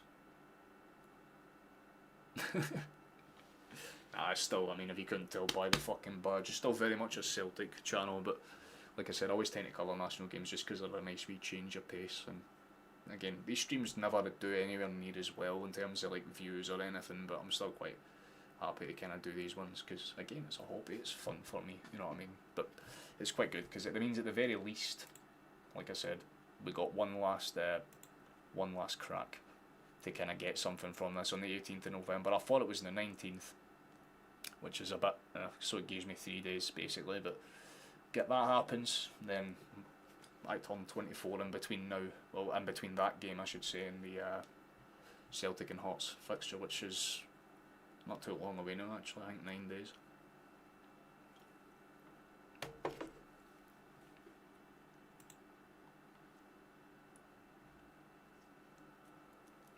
The team are missing someone that can make the team tick like Kalmak. I don't think that's true when you consider the fact that, like, I mean, that game is a perfect example. John McGinn would be that type of player, but you also had McTominay, who was basically that for us for most of this game as well. I think if you want to make a fairer comparison, I would say it's more like you need someone like a Carter Vickers, you know, someone that's like defensively aware, because as much as Suter and, you know, McKenna and that are good, they're still relatively inexperienced, at least in terms of national team, you know, minutes and stuff, and I still think Hendry's a better option anyway, but just having someone in there that's rudimentarily a sound, consistent, like, you can always rely on them, that type of player.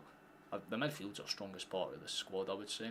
Maybe if you're looking at attack as well, we kind of need someone like a Kyogo or an Ida, and I guess you have that in some shades, I suppose, with Conway being like a Kyogo, you know, the smaller, more pragmatic pace-based player, and then obviously I would say kind of like Dykes would be like the Ida type player, you know what I mean, the tall physical hold-up player.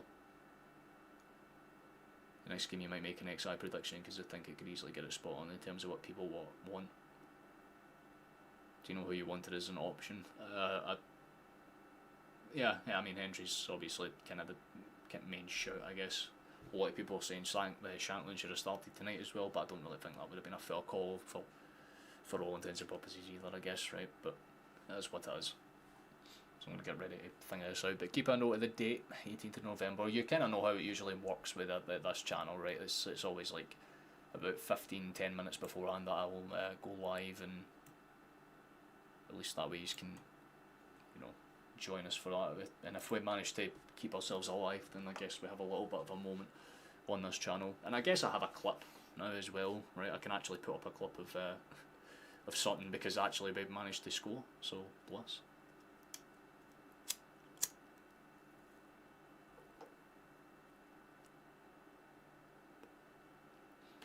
I think it was just for the fact that he was a little bit taller than Conway and he can actually header a ball, but yeah, no, in my head I thought it would have been Dykes or Conway, would have been one of the two, so I'm quite chuffed with that for all intents and purposes. So keep an eye out later on, maybe about an hour or two from now, I'll kind of have that I'll have that shot up of the kind of goal from McGinn, and that'll be kind of the base end of it. So outro music, there you are, there it is.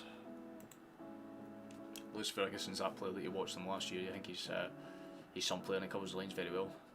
Well, that's my point. Midfield's where we've got the most depth, Chief. I wouldn't say that's the issue on our team at all for most aspects. It's defensive, and I would say we need like an actual catalytic finisher. We get that and we should be fucking laughing, but for now we're kind of in a bit of a so that's what it is, I suppose. Nah, we need to get defenders that ain't made of fucking glass, basically. It'd be fantastic if they could develop an extra bit of muscle around those goddamn fucking bones of theirs. But nonetheless, I suppose, right? Could be way worse.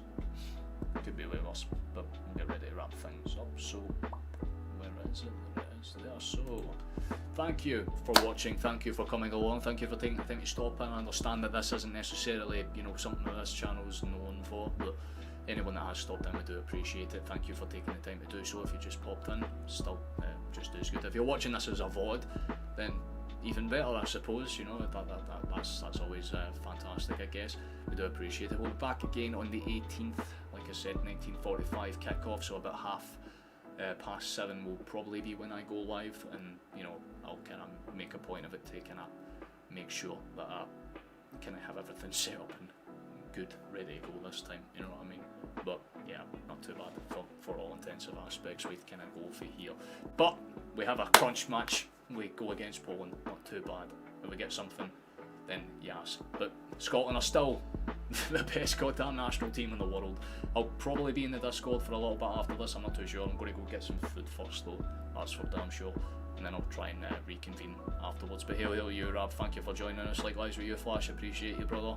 Likewise with anyone else who's joined. You take it easy, boys. Enjoy yourselves. Scotland are still the best goddamn national team on the planet. Celtic are still the best goddamn fucking team in the world. Peace, boys.